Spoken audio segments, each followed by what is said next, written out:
In cardiology, your final is based on everything. You know that, right? Okay, I'm telling you that. It's the only exam that I test from the beginning in the final. And that's because cardiology is too important. I don't need you to forget anything in cardiology. Okay? It's important. If you're going to save a life, it's going to be because you save a heart. Most of the time. So pay attention. And today's topic, in fact, this topics that we're going to deal with in this latter half of the semester, they are very important. So if you don't understand anything, please stop me. I will repeat it however many times I need to. I will extend the lectures, come in on a Saturday, do whatever we have to do. You must know 100% of what is on this class. Everything on it, you must know it like the back of your hands. Okay? So let's talk about atherosclerosis and atherosclerosis. They sound very similar, but they're very different. You see, atherosclerosis is really an age-related arterial stiffening and hardening. Okay, so all you need to get atherosclerosis is get older. Okay, so it's an age-related arterial stiffening and hardening, and it has a lot to do. Remember, I've told you this before. When you're born with 50-50 collagen and elastin in most of your tissues, your skin, your blood vessels, everything. That's why you're smoother, you have no wrinkles, but as you age, you start having skin folds and wrinkles because you're losing elastin and you're gaining collagen, right? Okay, I remember I told you what elastin is. Elastin is that stretchy, rubbery, connective tissue, whereas collagen is that tough, unyielding part of the connective tissue. All right. So in the intima, you get age-related changes, and you begin to gain collagen. How do you end up with a lot of collagen? Because you begin to get micro injuries, and you begin to attract macrophages. And you know macrophages are always fixers. They are the mitochondria of the vascular system, right? So they always lay down tissues to fix and repair, right? So you gain collagen, and ultimately collagen can get calcified. That is the body's attempt to make it rock solid, okay? Then in the media, you get vascular smooth muscle growth. Again, chronic injury, micro insult, vascular media response is usually by increasing vascular smooth muscle cell growth. Well, if you have more muscle cells, your vascular muscle tone is going to increase because there are more muscles contracting, right? And relaxation is going to be a little bit more difficult, right? So you end up, all of this is stimulated by that micro-inflammation, calcification, and notice, reduced elastin. The important things you really need to know is that atherosclerosis is due to increased collagen and reduced elastin. The rest of it is details, okay? That is the gist. And the endothelium, you know, we used to think that endothelium is just the inner lining of the blood vessels. The endothelium is not just an inner lining. The endothelium is an organ. Very complicated. You know, we used to think that adipose tissue were just fat cells, right? Now we know that the adipose tissue is a very metabolically active tissue. It's really an endocrine system by itself. Okay, so the identity and understanding of endothelium has evolved over time.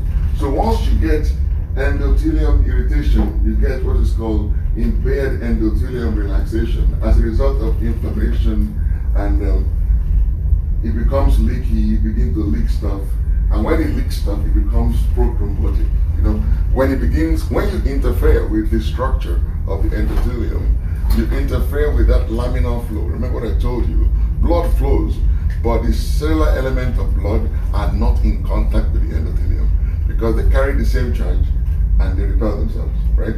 When you begin to mess with the endothelial structure, you begin to interfere with those processes. Again, you get extracellular matrix remodeling. That remodeling involves increased collagen, reduced elastin, and a bunch of other stuff that are evidence of inflammation. Did you hear this before? You've seen this before in pathophysiology? You talk about any of these, fibronectin, proteoglycans, LNPs, TIMS? Okay, whatever. I'll follow it. All right, so this is really what is going on with atherosclerosis. Basically, it's an age-related vascular change. You don't need to smoke to get it. All you need to do is get old. If we all grow old enough, we'll end up with atherosclerosis. Now, why do we talk about it? Because you see, when the blood vessels become stiff, they are less elastic, right? Now let's think about that. So the left ventricle in systole pushes blood into the aorta, right? That is a lot of volume going into the aorta, into the vascular bed through the aorta. An elastic aorta will expand, right, and accommodate that extra volume. When the ventricles go into systole, the volume increase ceases. A normal aorta will now recoil on itself, right? It is the recoil of the elastic aorta that keeps blood flowing when the ventricles are in systole. In diastole, right? So in systole, blood leaves the ventricle, dilates the aorta. When the ventricles are now relaxing, blood doesn't come back, it keeps going forward because the aortic valve closes and the aorta now recoils on itself. That is why you get a systolic blood pressure that is at the peak of ventricular systole, and then you get a diastolic blood pressure that really is a measure of the recoil of the aorta. Okay? Good. That is a normal aorta. Now let's think about what will happen if the aorta is abnormal. If the aorta is abnormal, it does not expand to accommodate, and it does not recoil much to keep blood going. What happens? The ventricle will have to generate a lot more pressure because the aorta is unyielding, right? So systolic blood pressure will be higher. And because the aorta is not recoiling, the diastolic blood pressure will be lower, right? Because under normal circumstances, diastolic blood pressure is determined by the volume of the recoil. So if the recoil is not happening, that means the aortic and the vascular space stays larger. Even when ventricle is not in diastole, the diastolic blood pressure drops. Okay? That is the reason that if you look in the population and you plot their blood pressure against their age, you will see that systolic blood pressure continues to increase with age. Diastolic blood pressure, on the other hand, will increase with age until you're in your 5th decade. By the time you get to your 5th decade, diastolic blood pressure begins to decrease. Okay? It happens in both men and in women. The the difference between the systolic blood pressure and diastolic blood pressure, therefore, increases with age. And that difference is what we call pulse pressure. That increase in pulse pressure is usually described as widening of the blood, of the pulse pressure. So, widening pulse pressures reflect the degree of atherosclerosis. Why do we talk about this? Because it confers an independent risk. So even if somebody does not have diabetes, they don't have hypertension, they have a normal blood pressure, but they have a wide pulse pressure, there is an increased risk for cardiovascular event in that person. Okay? You got it? Excellent. So this is the problem you now face. So you see an 80-year-old woman, and she comes in, I don't have chalk. So there is one. My finger can't get in there. Can you put that out? Choose a whiteboard. Choose what whiteboard? That one. That one. You get this one.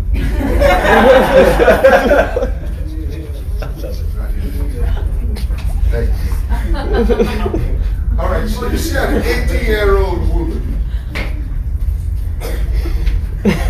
Blood pressure is 180 over 80. Right? Yeah. She's 80-year-old, her blood pressure is 180 over 80. You say, okay, she has hypertension, I'm going to tell it, right? You know that on the average, most blood pressure medication will reduce systolic by 20 units, and they will reduce diastolic by 10 units. Most blood pressure medicine, each one, at their maximum dose, right? They will reduce systolic by 20 and diastolic by 10. In order for you to get this systolic blood pressure under control, how many blood pressure medications would you need in this patient? The first one will get it down to 160, right? The second one will get it down to like 140. Where would your diastolic be by then? Too low. It'll be less than 60. That's the problem we have. That is the reason you notice in the recent guidelines, the JNC8, they say when people are over the age of 60, let us leave their systolic at 150, not 140 anymore, right?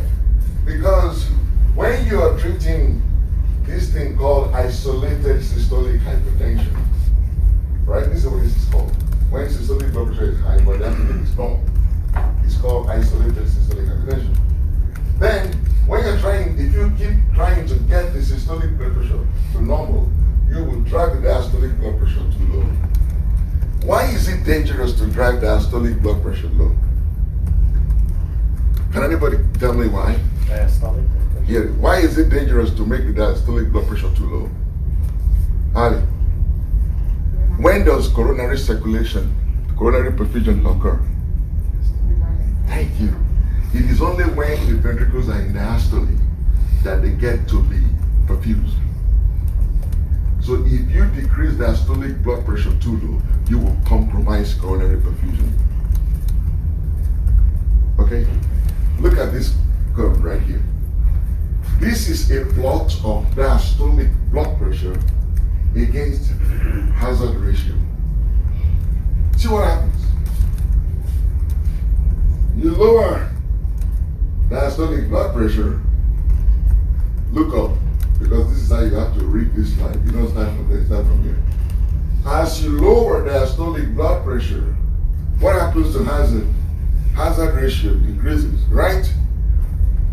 But once you begin to lower it below 75, you see what happens? The hazard for cardiovascular event begins to go up. That point beyond which you lower diastolic blood pressure to increase your patient's hazard for cardiovascular event is what is called J point. Okay, so there are two J points. There is a J point in EKG, right, where the QRS meets the ST segment. J point. I'm sure you don't remember that. Talked about that in the summer. But on this diastolic this curve is called the diastolic J curve. And the point beyond which you begin to increase the hazard ratio by continuous decreasing diastolic blood pressure is called J point. Okay? And that is usually, generally, from 70, it begins to go up. But it really becomes very critical when it's below 60. So you really don't want to lower anybody's diastolic blood pressure below 60. You don't want to do that. Once you do that, you're going to compromise the coronary perfusion. You're going to cause more problems. You will end up with a normal blood pressure. Your patient will not die of stroke, but they will die of a heart attack, and you would have caused it. In your bid to control blood pressure, you cause heart attack. Okay, extremely important. You cannot forget this. Okay, so unfortunately, we don't really know exactly what that point is, but we know from research that once it's below 60, you're beginning to get a risk for that patient. So pay attention to that. Okay, so it is better for you to leave that systolic blood pressure a little above normal than for you to chase it and drive it down and then drive your patient into their grave too. Okay, don't do that. So now, that is all about atherosclerosis. You know what it is now. It's an age-related vascular change. It interferes with hemodynamics. The clinical consequence is increase in systolic blood pressure with age and decrease in diastolic blood pressure after the 5th decade.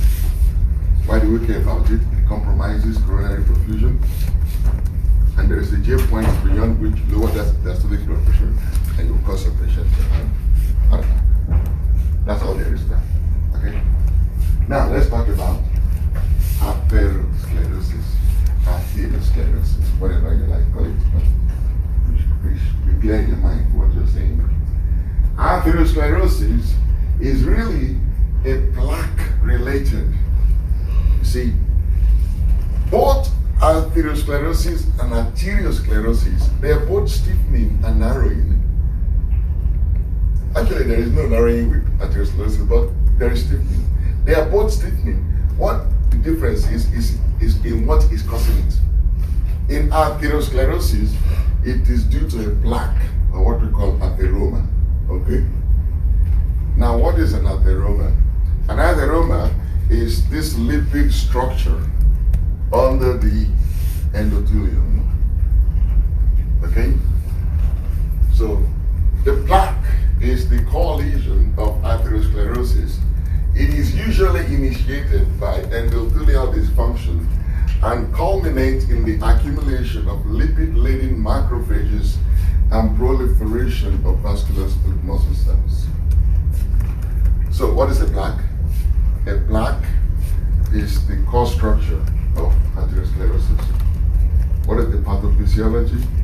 The pathophysiology of atherosclerotic plaque is that macrophages trying to do their job, they phagocytose those lipids, and as they phagocytose the lipids, they become lipid-laden, okay? And they get injured. As they get injured, they begin to release cytokines and chemokines. They attract inflammatory cells. As they attract inflammatory cells, remember, they are under the endothelium, right? Because they are under the endothelium, that means they are sitting on the vascular smooth muscle cells, right? So, you know how heavy fat is? Have you lifted 50-pound fat and 50-pound flesh before? 50-pound fat looks small, but it's really heavy. But when you take the same volume of flesh, it's a lot smaller. So fat is heavy. So when these macrophages, they swallow up these lipids, this cholesterol, they become heavy. And remember, they are under the endothelium, but on top of the vascular smooth muscle. So because they become heavy, the vascular smooth muscles now have to hypertrophy. Right? If you stress the muscle, what happens? It increases in size. So that is why you get the vascular smooth muscle cells proliferation. So that vascular smooth muscle cells proliferation together with the lipid-laden macrophages is what constitutes the pathophysiology of atherosclerotic plaque.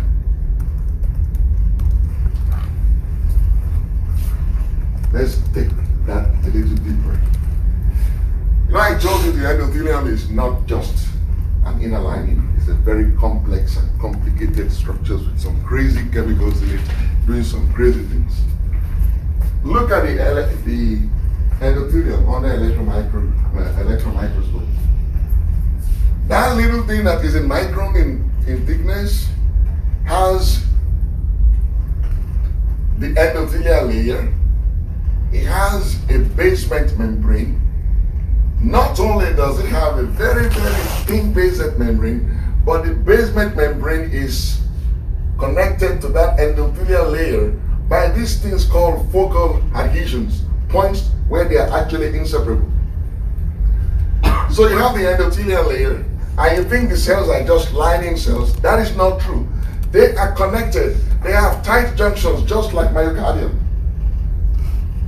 They have tight junctions. They have adhesion junctions. And then they carry caves on top of their surface called caveolae. These are like caves. These are invergination on the surface. So when something is going through in the bloodstream and it needs to be taken out of the circulation, the endothelial cells will first trap that thing in the cave. Once that substance is trapped in the cave, they now activate the macrophages to come get it. So it's not a very simple structure, it's a very complicated structure. In addition to the caves called caveolae, there are this other lining. It is non-cellular, known as glycocalyx. That glycocalyx is the most complex structure of the endothelium. That glycocalyx is a very complex gel of glycoprotein and proteoglycans. And what it does is to regulate the contact between the flowing blood and the endothelial cell wall. It is complex. That means it has unit structures. So the proteoglycan component of the glycocalyx have a protein core and a negatively charged glycosaminoglycan side chain. Don't worry about all that. All I need you to know is that it has a protein core with a side chain. Okay? It's a protein core with a negatively charged side chain. Because it is that side chain that repels blood cells and negatively charged molecules like albumin back into the blood. Remember, I told you earlier that the endothelium carries a negative charge, right? That negative charge is as a result of this glycosaminoglycan side chain, okay, or the proteoglycan side chain. So that is what proteoglycans do in the glycocalyx. What do the glycoproteins do? The glycoproteins act as cell adhesion molecules. Cell adhesion molecules, we call them CAMs. Okay? That attract blood cells and molecules for coagulation, fibrinolysis, and diapedesis. What is diapedesis?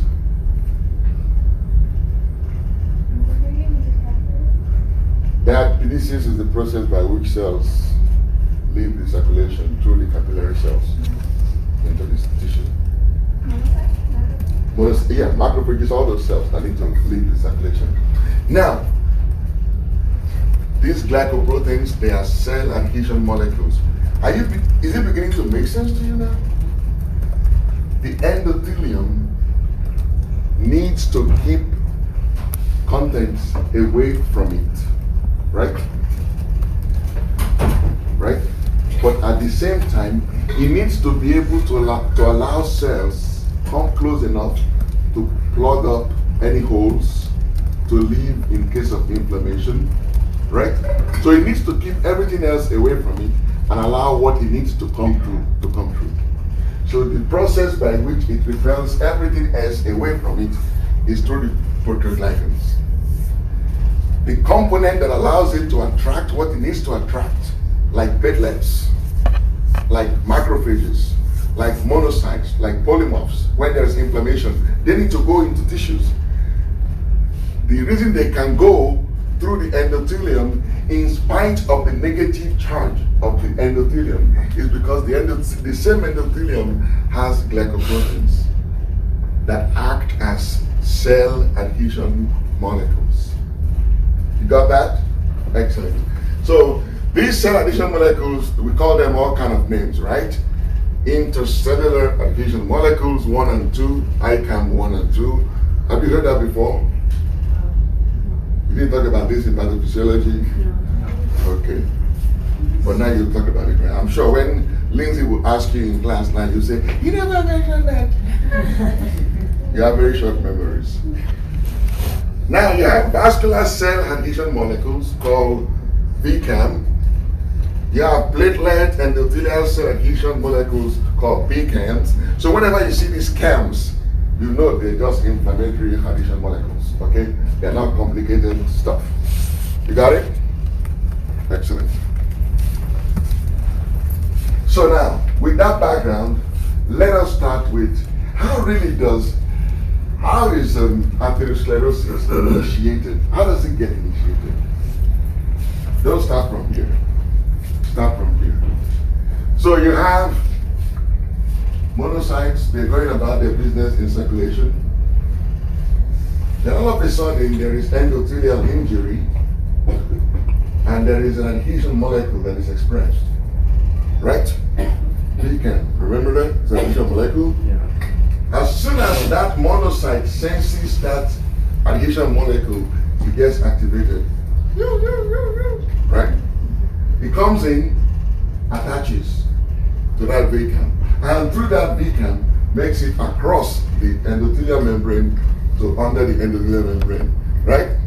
Once it's under the endothelial membrane, it encounters this LDL, this bad cholesterol, and it does what it does. Trying to destroy this cholesterol, it swallows it. Unfortunately, it doesn't have everything it needs to actually destroy that cholesterol at a rate at which it is swallowing it. So in our gets obese, gets lipid laden. That lipid laden macrophage is now what is called a foam cell. When they've taken on a lot of lipids in the process of breaking it down. So they are loaded with lipids that are degraded, partly, largely undegraded, some intermediate products, all that stinking product within it. And it's now called a foam cells. Now, because many of them, and as they get injured, as the monocytes, you see, remember the monocytes become macrophage, right? Then as the macrophage gets injured, it releases a lot more chemokines. And the chemokines will attract more macrophages to that site, right? So what happens? More macrophages come, and they begin to do exactly the same thing. When you begin to get a lot of macrophages in one place, swallowing up these lipids, but not really able to dispose of them, you're beginning to really have accumulation of cells, right? That's what tissues are, right? Then the endothelium gets lifted, right? And that is why you get this elevation in the endothelium. Remember, blood is still flowing, right? You know that when blood flows, not only is it moving forward, it's also pressing down on the endothelium, right? Remember I gave that example, if a kid drinks soda and tucks the can under your carpet and keep running over it with friends, what will happen? The carpet there will be a hole in the carpet over time. Why does that happen? Because the kid is running up and down on the carpet. You see the force that blood express. Okay. So you can understand that. So you have the blood vessel. Blood is flowing on top of the blood vessel. So there is a force moving the blood forward. But that blood also has weight, right? That is resting on the endothelium. That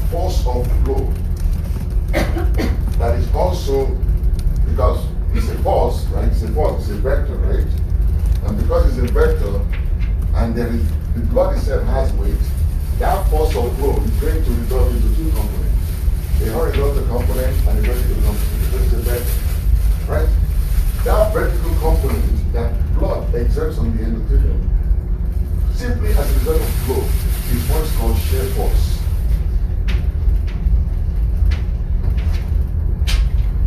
That shear force is the reason that the endothelium will thin and thin and thin and eventually rupture, exposing this macrophage into the circulation, and bad things happen thereafter. So you understand shear forces now, right? Okay. And you understand the role they play in atherosclerosis. Now let's take that a little deeper. Are you guys, you're clear on this diagram, right? You understand every single component here. All these interleukin, then tumor necrosis factor, tumor growth factor, these are all chemokines. You don't need to really know them. You can know a few of them by name, but together they are known as chemokines and cytokines, okay? They are injury products. Things cells release when they are injured. So let's take it, I want to take it a little further. Look at this cartoon and just follow the numbers. It's a repetition of everything I just said, but in a little bit more details. So let's talk about the first thing that happens. Lipoprotein in blood, that is your lipid in blood, they start getting through the endothelium, right? First they get trapped in the alveolar, the cave, right? And from the cave they get boom into the endothelium, below the endothelium in the vascular wall by a process called transcytosis. Cells moving across, that's what that means. Once they are there, see what happens. There is an enzyme there in that vascular tissue called lipoprotein lipase, LPL. Lipoprotein lipase is a very huge enzyme, and the purpose of it is to break down this LDL cholesterol that has escaped from the circulation. But if the LDL is escaping faster than it could deal with, then very quickly it is overwhelmed, right? And the LDL begins to escape from lipoprotein lipase, right? So you now have LDL floating around within the vascular smooth muscle wall, right? That is when you now, the vessel now says, wait, I have stuff here that don't belong here. The vascular smooth muscles then begin to express adhesion molecules to let the monocytes know that I have stuff here that shouldn't be here. As soon as the monocytes see the adhesion molecule, they know that the endothelium is in trouble. They come as monocytes, bind to that adhesion molecule, get into the, below the endothelium, swallow up they differentiate into macrophage, and then swallow up the lipid cells. So the process from 5, accumulation, adhesion, attachment, chemotaxis, and then where is 7? 7, adhesion, attachment is too complicated for my liking. But I like it because it really tells the story in detail. So you have attachment, and then from attachment, extravasation, it comes in, it differentiates into macrophage, it swallows up the lipid, and as they do that, they also get injured. As they get injured, they attract more macrophages. As they attract more macrophages, they end up swallowing LDL, but they can't do anything with it. So you get a bunch of macrophages full of fat, weighing down the vascular smooth muscle layer, and in order to bear that weight, the vascular smooth muscles proliferate. Okay, this is the complete pathophysiology of atherosclerosis. Okay? The good news is that it takes a long time. This process that I just described to you in 10 minutes takes years. As a matter of fact, see, It takes up to 40 years. Seems like a long time, right? Right? I mean, would you say 40 years is a long time? Yeah, it's not very long. Because how long this is depends on how you're raised. If you're raised from 2-year-old on fast food, you will get here very quickly when you're in your 30s, late 30s. If you were raised in a home where they fed you home-cooked food and your cholesterol was normal, and you graduated and you got a PA school in your late 20s and you maintain that lifestyle and you raise your children right, this may not even get to you. So it sounds like for a lot of time, but really it depends on how early you started. Okay? See what happened? Atherosclerosis, the vessel gets thin. See what shear force can do. The shear force will erode the surface of that plaque.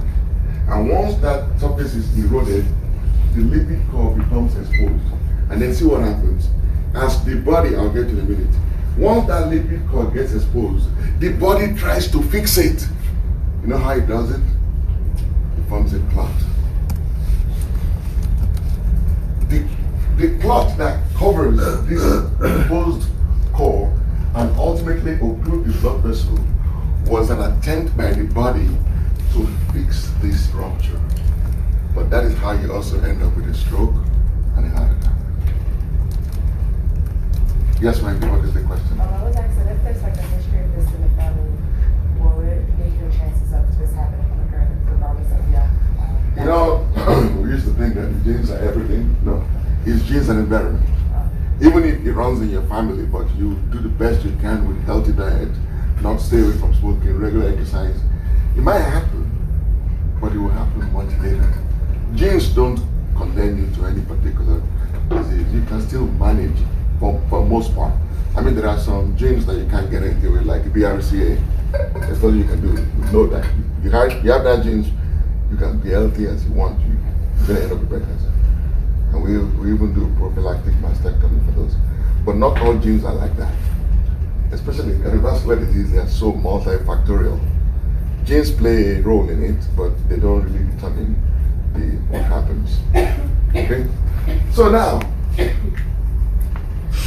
what happens then as this happens? Well, the thing is, you get cerebrovascular disease. If the vessel gets occluded acutely, you end up with a stroke, right? But what if the vessel never gets occluded acutely? Supposing it gets occluded gradually, and gets 90% occluded. Well, what does that mean? That means the cells are going to die slowly, right? If it happens acutely, the cells are going to die in large quantity in a short time. You call that a stroke or a heart attack. But if it happens slowly, the cells will also die slowly. That's how you end up with dilated cardiomyopathy, when the heart is so thin that it gets stretched by blood. Or people lose brain cells and you get dementia, right? So you end up with cerebrovascular disease, ischemic heart disease. If it happens in the bowel, you get ischemic bowel disease. If it happens in the kidneys, you get renal vascular disease. If it happens in the periphery, you get peripheral vascular disease. All of these are clinical manifestations of atherosclerosis. This is what you will see in clinic, but you need to understand how your patient got there. Again, this is the plaque rupture under the microscope. See what happens? Shear forces rip open the endothelium, exactly much the same way as your carpet will rip open if your kid keeps praying on top of it with a can, empty can of soda under it. Okay? It will rip open, and once that is open, the platelets will come, try to fix it, and in the process they form a clot that will ultimately occlude the blood vessel.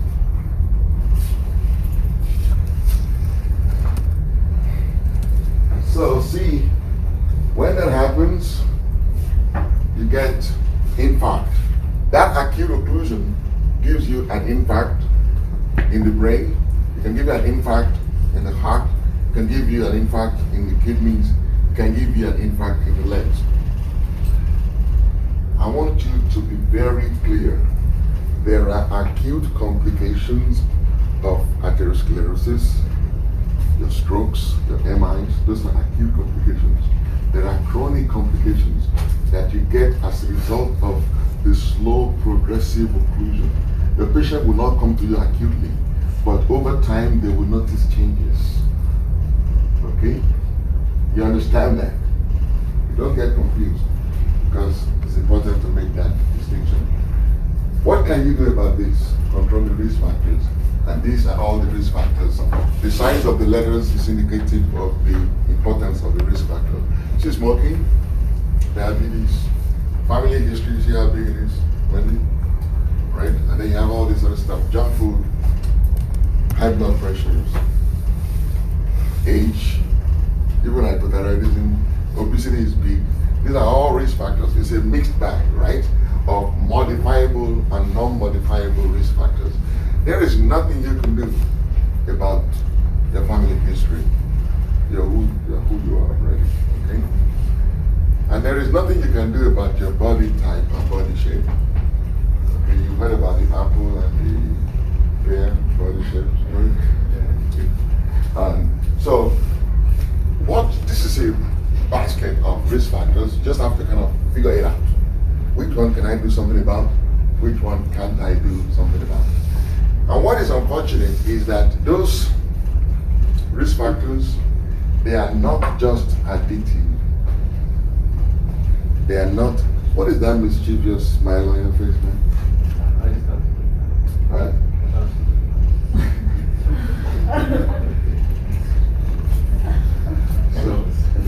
All right, so they are not addictive, right?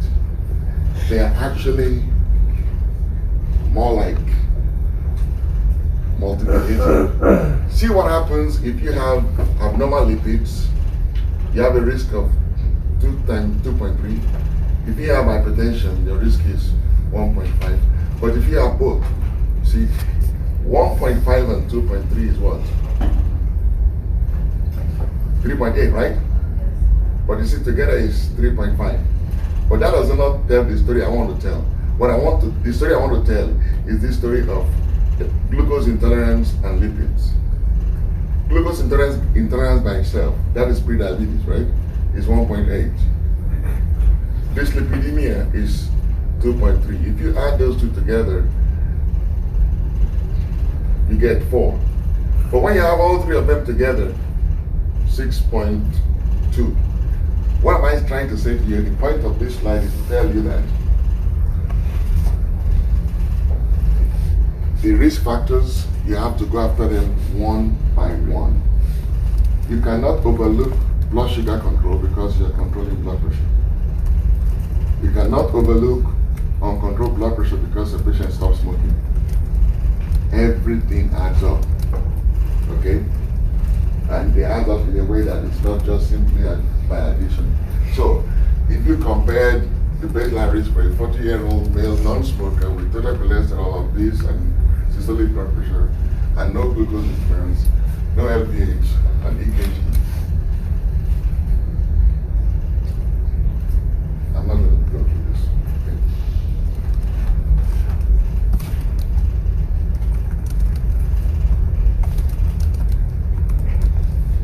Okay. Because of this, the fact that the risk, they overlap and they are not just additive, some of them are more dangerous than others, it is very difficult to assess by yourself in clinic without any assistance how much of a risk your patient is in.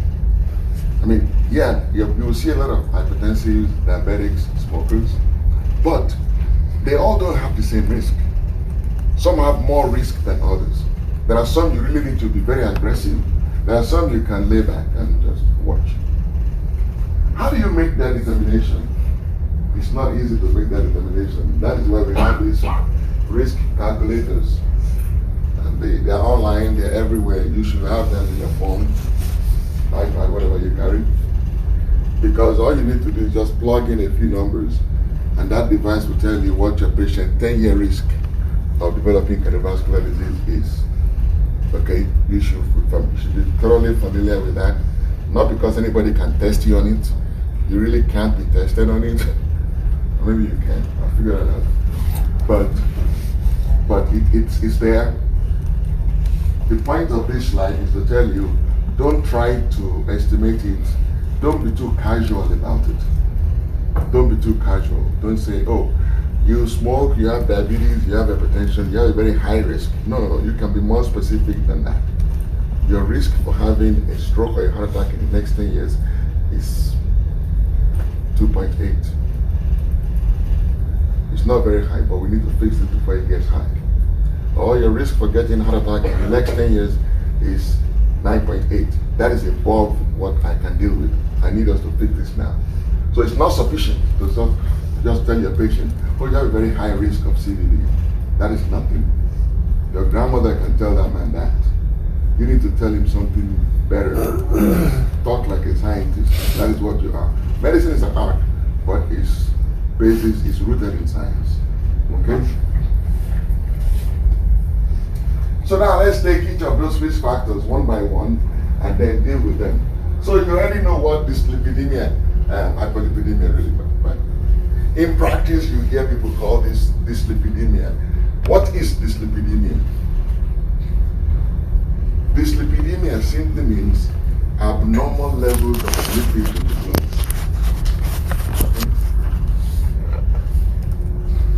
It just means the lipid levels are abnormal. It does not mean they're high. It just means it's abnormal. So dyslipidemia can be high lipids or low lipids. Okay? Most dyslipidemias are hypolipidemias.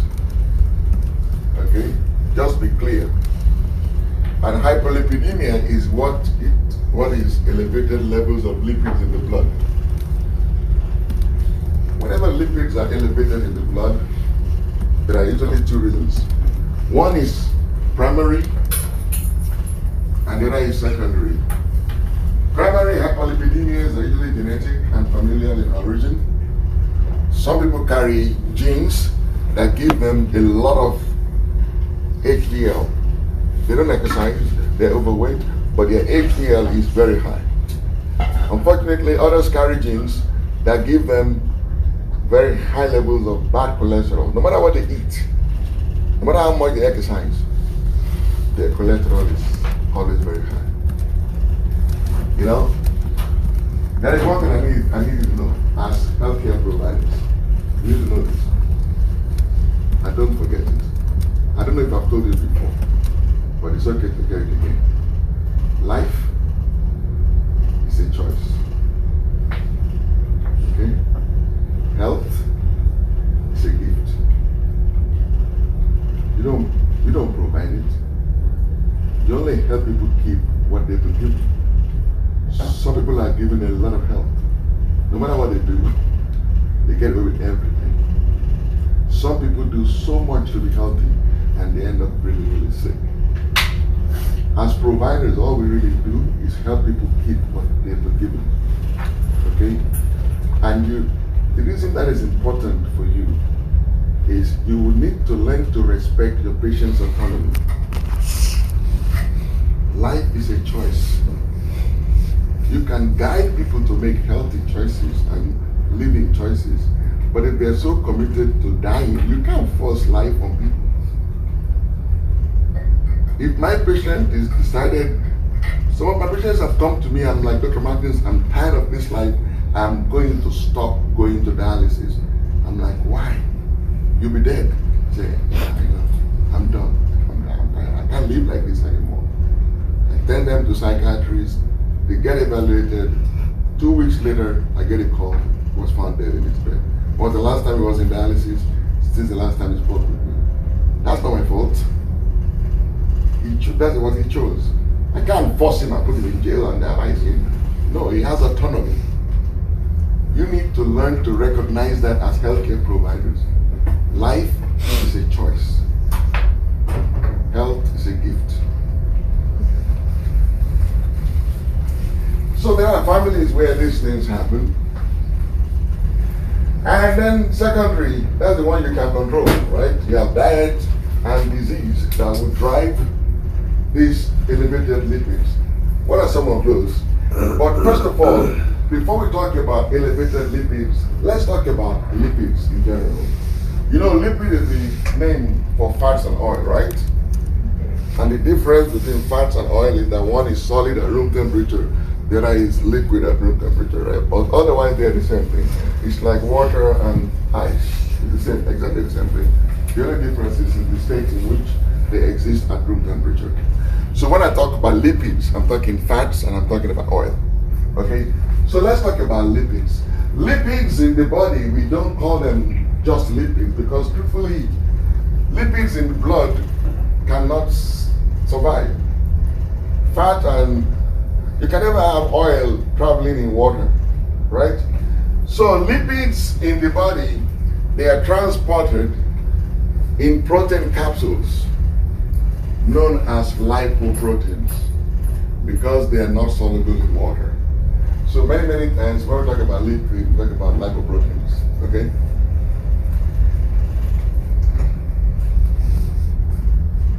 These are the types of lipids. Chylomicrons, VLDL, very low density lipoproteins, intermediate density lipoproteins, high density lipoproteins. And do you know what is interesting? Those names, very low density, high density, yada yada yada, they are really determined because we got the lipids and put it in a jar of water. And we realize that the lipid settles at different levels. And depending on where they settle, we call them low density, intermediate density, high density.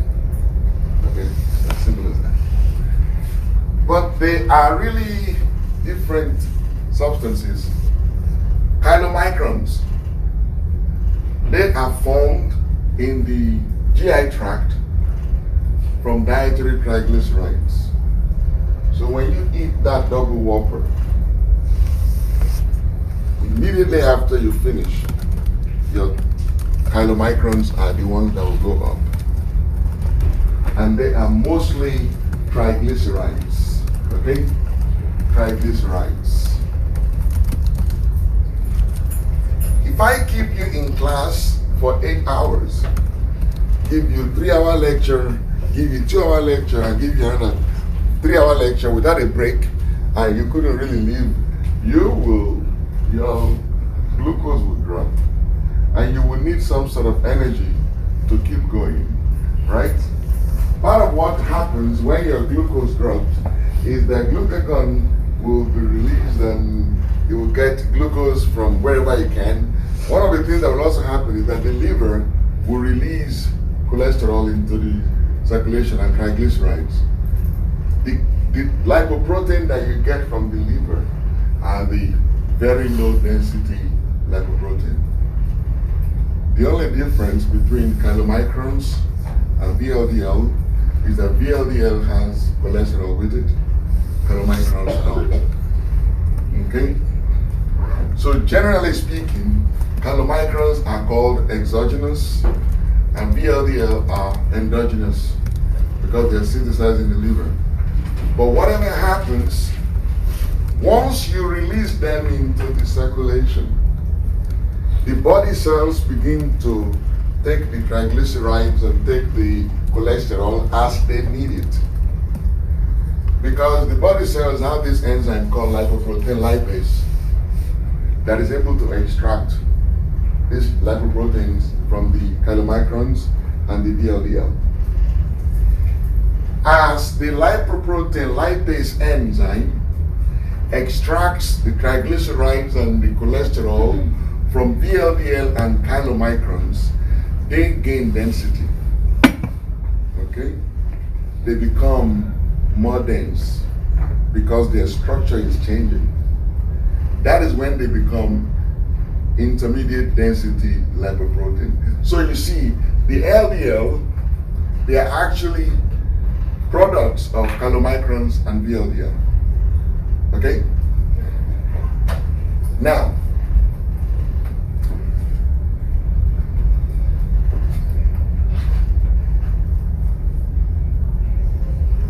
when the chylomicrons and the very low density lipoprotein have been depleted of their triglyceride, because triglyceride is really the big deal, is the one you need. That is the one that you put into your metabolic cycle to get energy, right? Did you guys talk about the Krebs cycle? Okay, okay, all right. So, that is what you really need to put in the Krebs cycle to generate energy. As you deplete chylomicrons and VLDL of triglyceride, you translate them into intermediate density lipoproteins and LDL, right? LDL is primarily cholesterol. Now, when the body is done with VLDL and chylomicrons and is mostly left with LDL, the liver removes LDL from the circulation. Okay? So, I want to go over that because it's important that you understand that. You eat, triglycerides end up in your blood as chylomicrons. You fast, triglycerides end in your blood as VLDL. Your body tissues, they use the triglycerides that they need. As that happens, the triglyceride component in chylomicrons and VLDL decreases. The cholesterol content increases. That chylomicrons and VLDL is now transformed into intermediate density lipoprotein and low density lipoprotein. Those are rich in cholesterol. The endocrine organs that need cholesterol will take them up, but almost always people consume a lot more cholesterol than they need. So we have a lot of excess LDL and IDL in circulation. The liver now takes the LDL back and throws it out in bile. Okay? And the liver also does something very interesting. The liver produces HDL. And what HDL does is to counteract any negative effect of LDL in circulation. Okay, so that's why we call HDL the good cholesterol, and we call LDL the bad cholesterol. Because HDL is like your liquid plumber, right? And LDL is like your plug in your plumbing system. All right? So you can see, like I told you, the classification, good and bad, and you can see what happens to the composition as the density goes from low to high, right? Cholesterol esters, triglyceride, cholesterol, and stuff like that. Okay?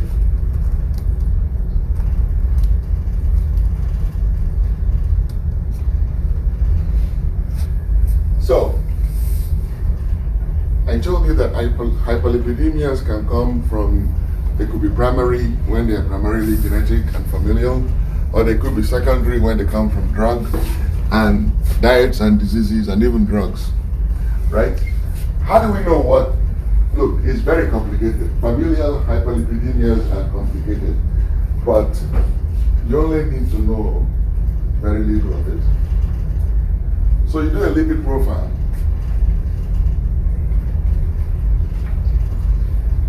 Lipid profiles don't come with chylomicrons, LDL and VLDL and all that, right? But there are indices on lipid profile that can help you determine what is going on here. So on this table, I want you to pay attention to the disease and what the problem is. So in type 1, familial hyperchylomicronemia, you have deficiency of lipoprotein lipase and ApoC2. ApoC2 is really a cofactor needed to activate lipoprotein lipase. So when you have that deficiency of lipoprotein lipase, well, what that means is that you really can't break down chylomicrons, right? So you get elevated chylomicrons in circulation, right? So that is type 1.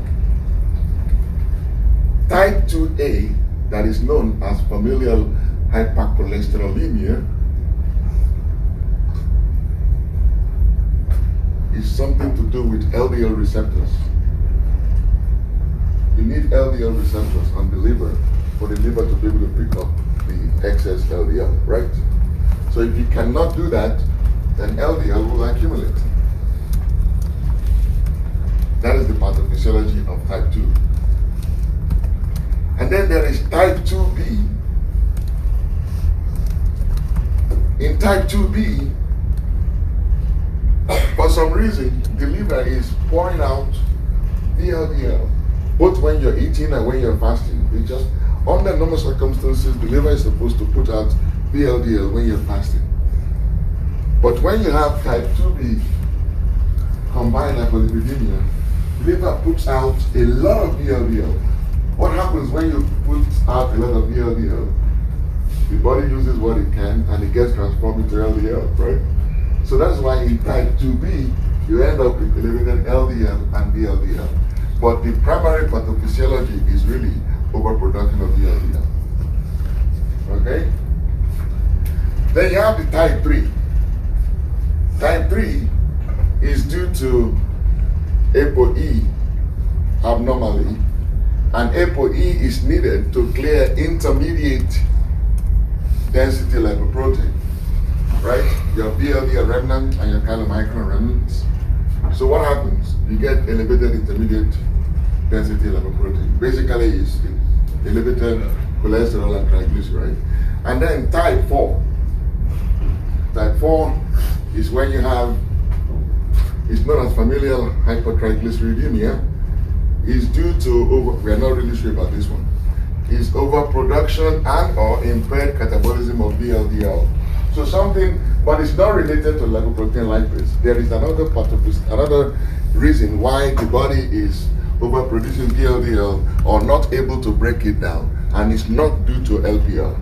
We don't know what that is, but that is what that is. Then type 5 is your familial mixed hypertriglyceridemia. Is due to increased production or decreased clearance of VLDL and chylomicrons. You notice that, you know, one thing in medicine is interesting, right? Every time we identify a pathway, we are very excited about it and we publish it. And we publish it as if that is the only thing there is for that particular system. Let me give you a good example. In practice, right, you're all going to be clinicians. And you're going to do blood, somebody's going to walk up to you and say, I want a complete visit, right? And you're going to listen to his heart and you're going to examine him in all the ways that you're going to, like your thought and physical diagnosis, right? And then you're not going to find anything. And you will tell him, oh, everything sounds and feels good. Well, the truth is, everything sounds good and feels good as far as I can hear and feel. That is the truth. It does not mean he's fine. It just means that you can't find anything wrong with him. But what he hears you say is, I'm fine. My doctor says I'm fine. Right? But that is not really what you said. What you said was, I find nothing. It doesn't mean there isn't anything. Right? And then you now do the blood test. And you do selected things in serum, right? And everything is normal. And you now tell the same patient, oh, your blood test is perfect. Then the guy leaves and says, my doctor just gave me a clean bill of health. But is that true? Because our comprehensive metabolic panel does not measure everything in serum. It only measures some things in serum. So in practice, try not to tell your patients, oh, you're fine. You say, well, based on my findings, everything sounds and feels right. When you're going over a blood test, your liver looks okay, your kidneys are fine, your blood sugar is normal. Don't tell them you're fine, oh, you're good, you have another 10-year lease. Because he goes out now and the next week somebody diagnosed him with a coin lesion in his chest. He comes back to you angry because you have misinformed him. It's very common in medicine. We do this little test and we present it as a whole. And then what happens is the more we look, we find out that there are other pathways in the same system. And the more pathways we find in the same system, we become discouraged because the story now becomes too complicated for us to repeat. That is why you notice that as you go from type 1 to type 4, the due diligence is missing. People are no longer doing the research because there is no more incentive now. The reason for doing this, deficiency of LDL, is because people can make a drug to fix them. That really is the incentive for research in medicine. We can make a drug to fix that. Once we begin to get many more pathways around the same system, people get discouraged. Because now there is no more monetary incentive. Right? And that is why the pathophysiology becomes fuzzy and lousy the lower you go. That is how it applies in medicine and pharmaceutical industries. But I'm telling you how you can perpetuate that same process. Don't do it. Have very clear and concise communication strategy. Tell your patients what you feel. Tell them what you hear. You don't have a heart murmur. Your heart sounds are okay. Don't say you don't have a heart disease because you really don't know that.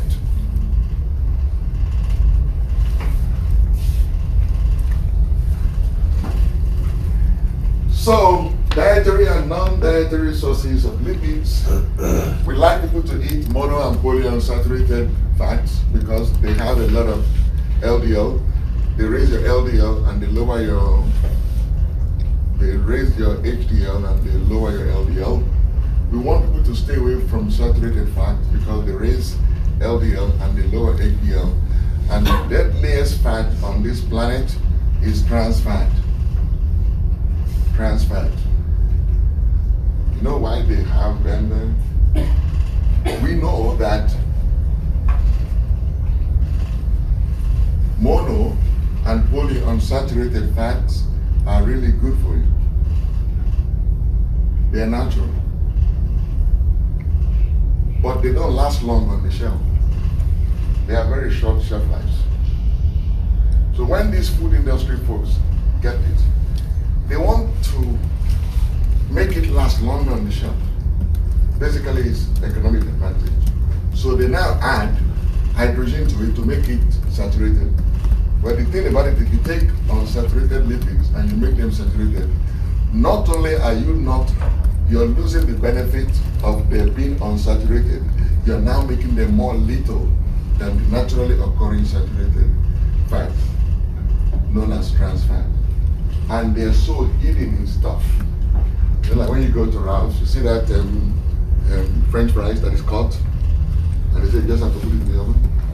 The oil in it is trans fat.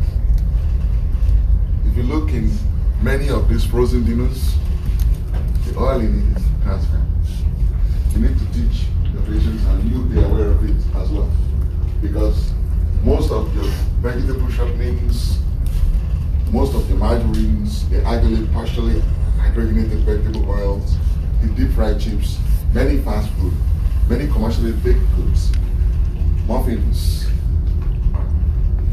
delicious donuts, especially those ones you buy in the store.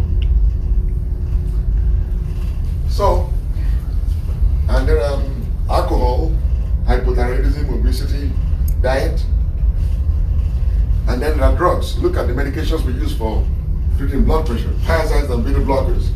They can increase levels of triglycerides. So let me ask you something, Bradley. So if I give you one banana right now to eat, a whole banana, you know that's 6 inches long, and you finish eating it, which lipid in your body will go up immediately?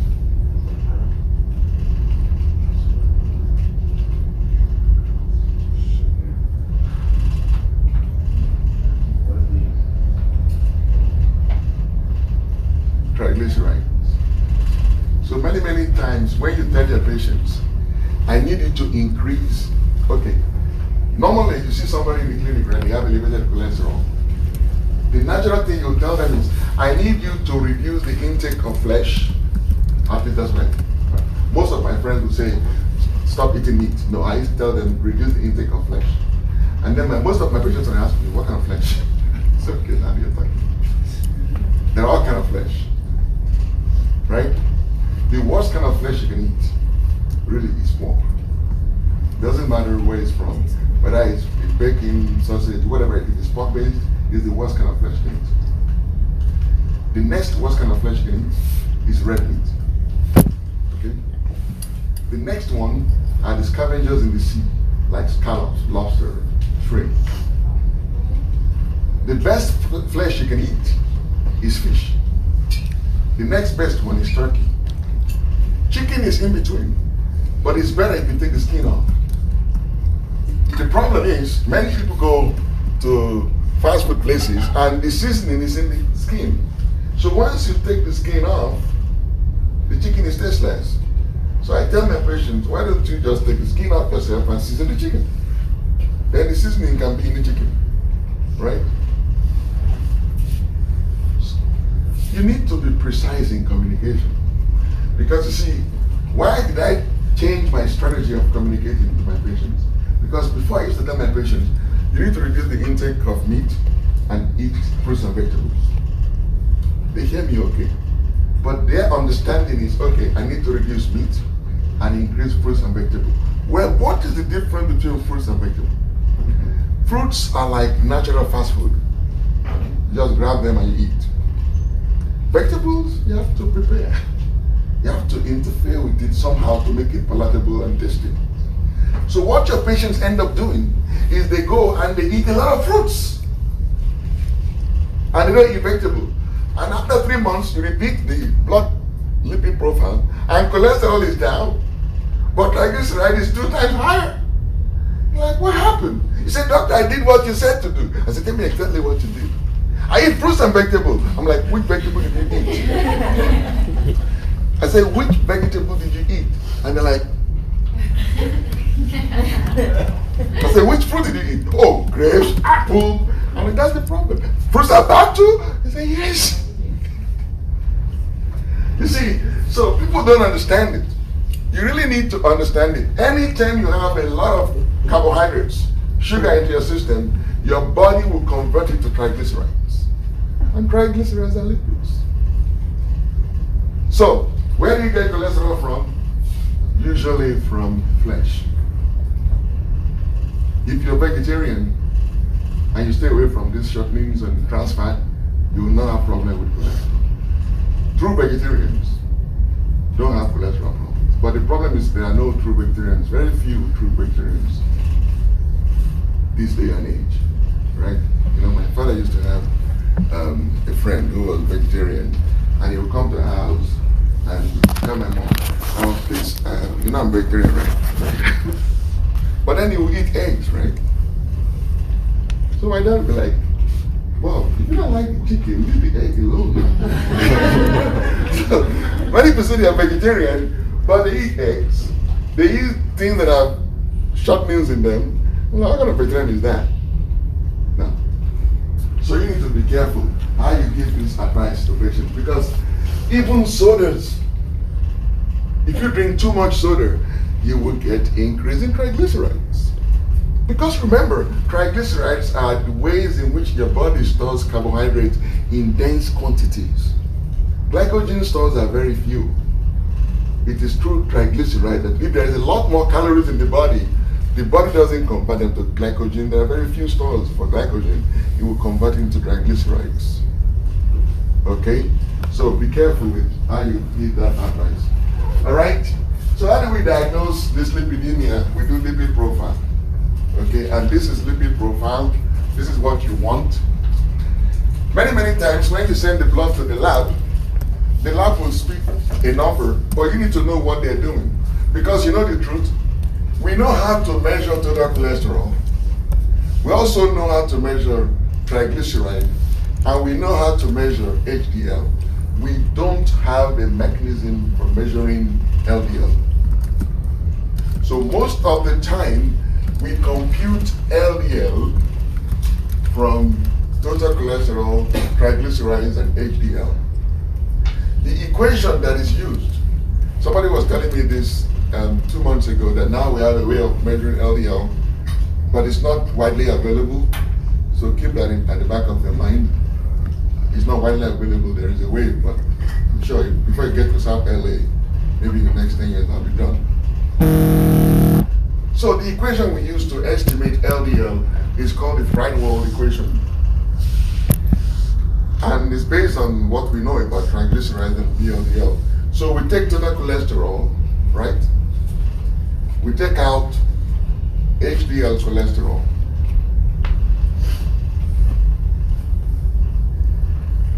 And we take out triglyceride divided by 5. The reason we know that is because triglyceride travels mostly as VLDL, right? And the ratio is 1:5. So if you really want to know how much triglyceride is in how much VLDL is in the circulation, take the triglycerides and divide it by 5. That gives you the amount of VLDL. And total cholesterol is usually HDL plus LDL plus VLDL. Since I already have HDL and I can estimate VLDL, I know what the total is, I just do the simple mathematics. So generally, you just take the VLDL, the triglyceride divided by 5, that gives you the VLDL, and then you subtract that from the cholesterol, and that gives you the LDL number. So say for instance, total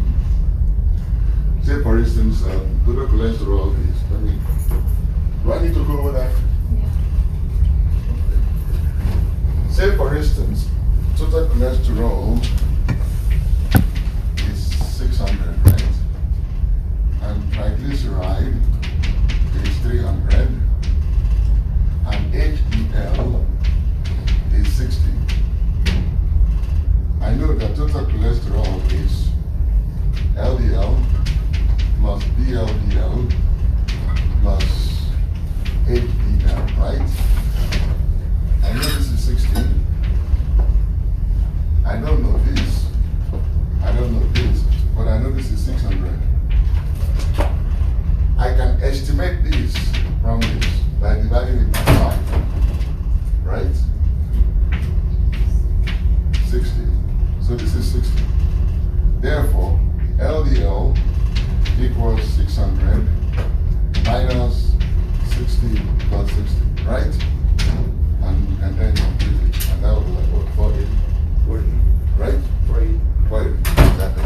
So that estimate there is what is called Friedewald equation. It's a good equation, it helps us. But you know what? Whenever triglyceride level is over 400, that equation is not reliable. So when your triglyceride is more than 400, know that your patient's LDL, that the lab that you will get from the lab is not going to be accurate. Okay? It's higher than it is. Okay? Pay attention to that. Now, apart from atherosclerosis, there are other reasons why you should worry about elevated lipids in the blood. When lipids are elevated in the blood, the pancreas gets exposed to them. In pathophysiology, where does the digestion of lipids begin? Where does the digestion of fat and oil begin? In the GI tract. And where do the fats and the oil begin to get digested? In the duodenum, right?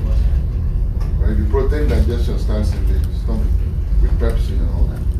It's in the duodenum that the lipids start getting digested. And the primary enzyme for lipid digestion is lipase. And lipase is from the pancreas. When there is a lot of triglycerides and cholesterol in circulation, where the combined levels of triglyceride and cholesterol is more than 1,000, it triggers the release of lipase within the pancreas. So you get pancreatitis.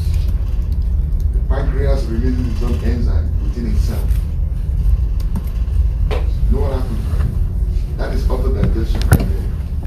The pancreas begins to digest itself. Patients bleed. You heard about Colin and Turner's signs and all that because of the hemorrhage that could happen in the retroperitoneal space in pancreas. That is the danger of hyperlipidemia. When the combined level of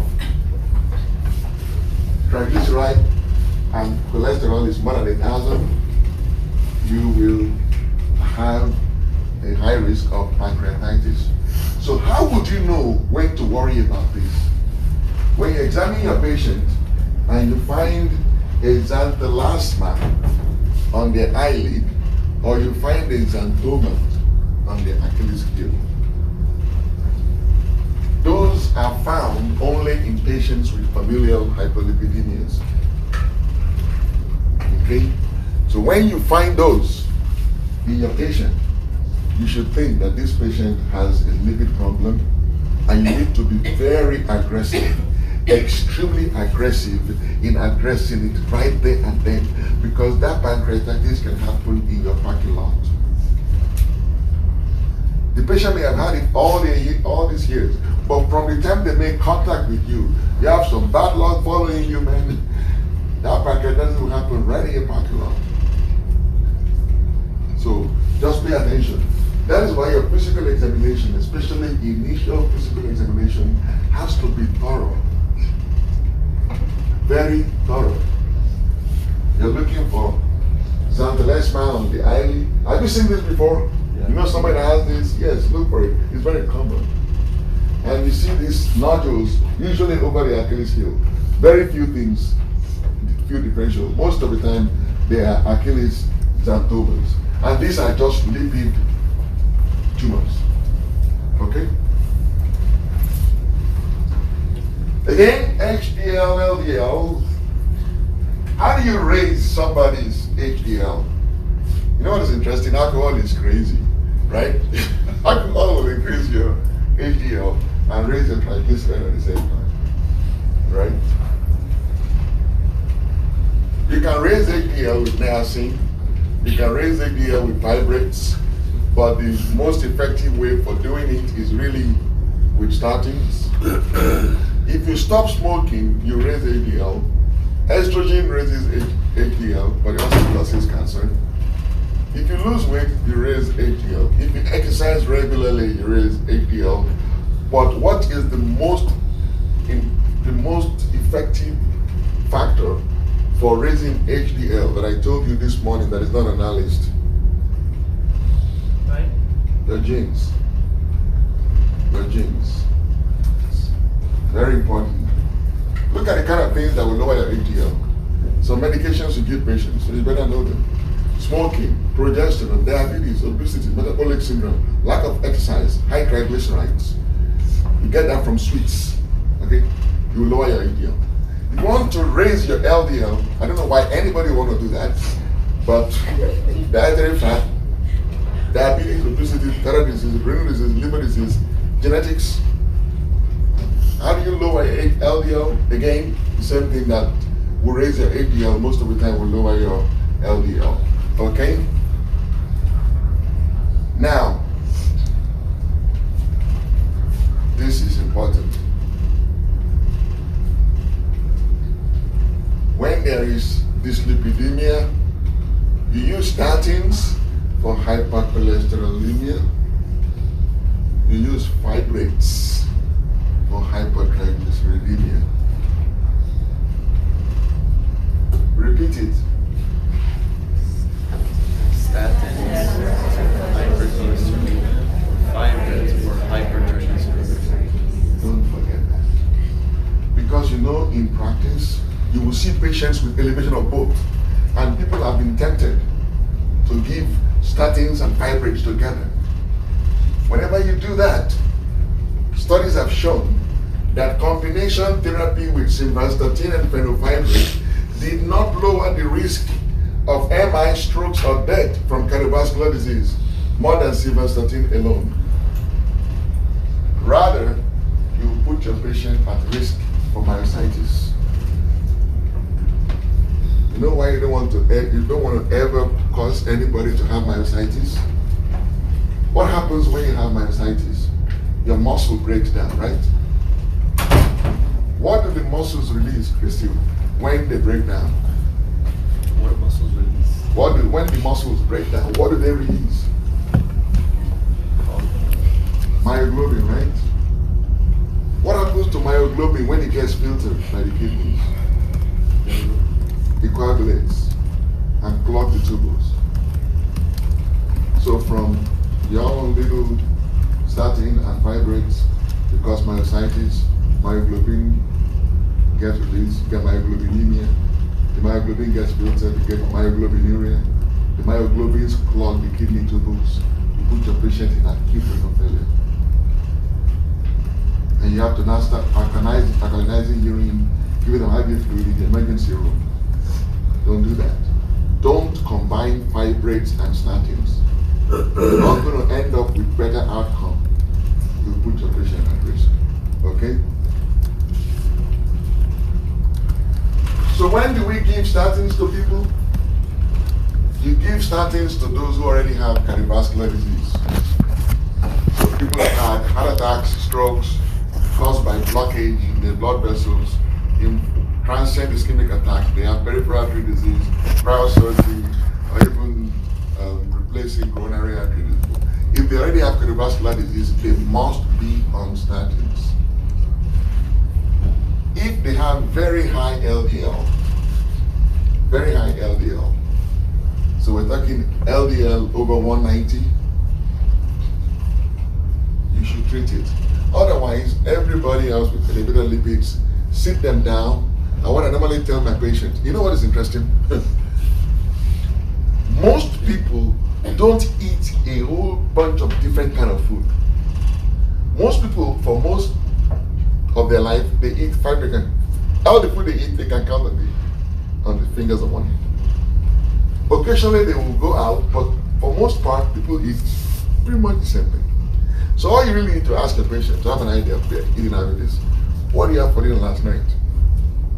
Most of the time people eat what they always eat. Right? I never had for breakfast yesterday. Just ask them 1 or 2 days. Many people don't remember, but most people remember what they had for dinner. And then if you're not clear and there is no urgency, tell your patient to come in next time with a diary of what they eat.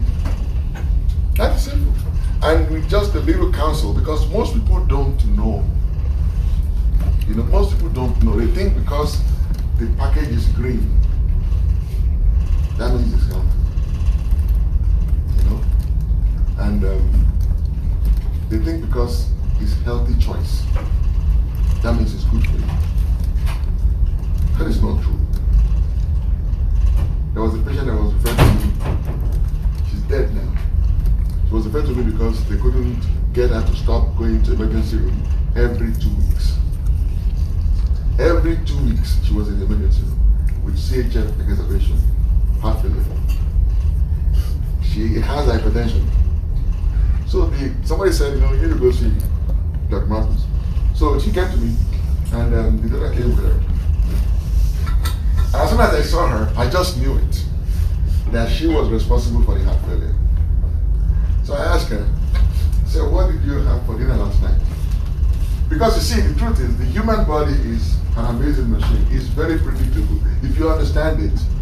The fact that she was in the emergency room every 2 weeks means that she is overloading our system with volume so consistently that every 2 weeks she overloaded our system. So I knew it was some kind of volume overload.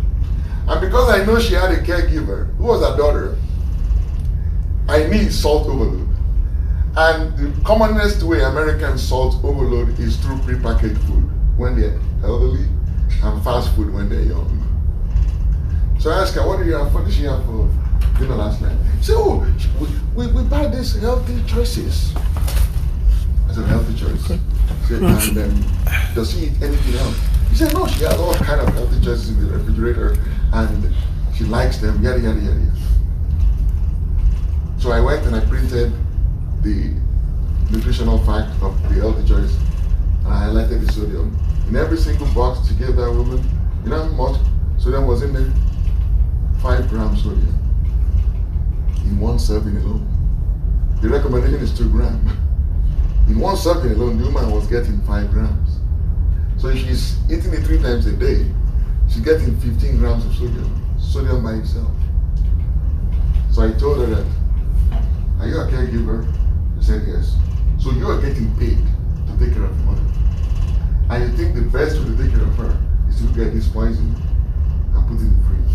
So I told the woman, when you get home, I want you to get rid of every single healthy choice in your refrigerator, and I need you to start cooking for your mother. Otherwise, I will cut the steak on you. I didn't do anything else. That was the last time she was in emergency room. You see, the truth is, people just don't understand. And there is a lot of deception, market strategy to trick people to do what others want them to do. People are not really, I mean, we have high literacy levels, but there is a lot of confusing information, and they need somebody to help them sort out the facts so they can make right decisions for themselves. You know, so it is extremely important. How did I even get there? Okay, whatever. What I'm saying to you is that you don't always have to give medications. Just talk to people.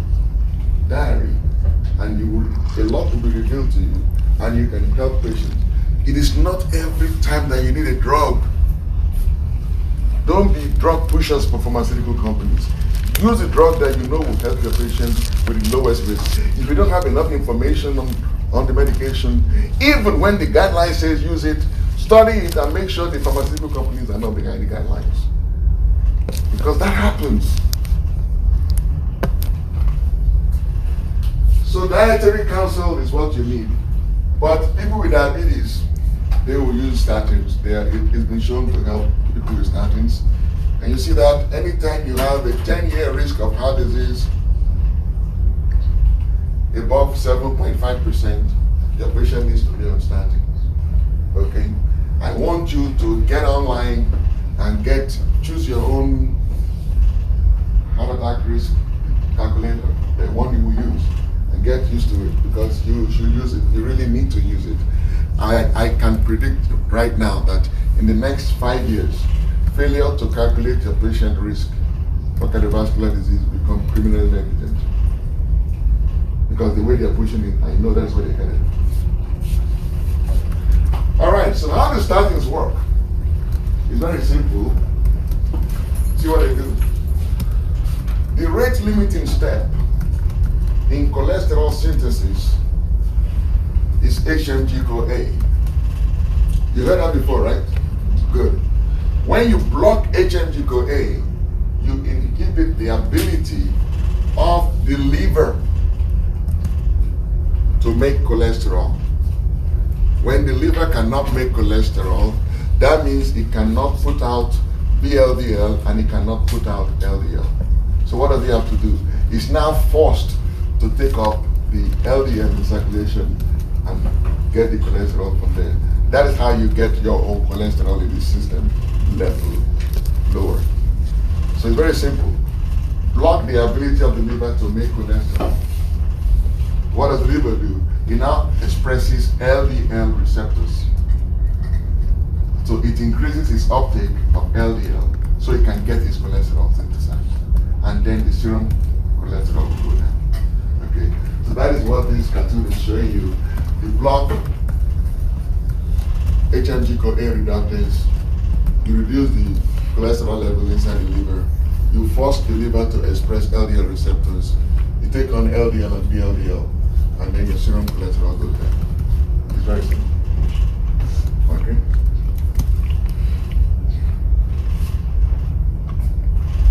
Do you think statins will work in somebody with type 2A, familial hyperlipidemia that doesn't have cholesterol receptors? It won't work. So if you give somebody statins and their cholesterol goes higher instead of lower, that is your clue right there. That this might be a familial hyperlipidemia. And drug will not help that person. Or at least not your statins. Now, statins is a name for a bunch of drugs. Not all statins are the same. Statins have different levels of potencies. The most potent one is atorvastatin, and the least potent one is simvastatin.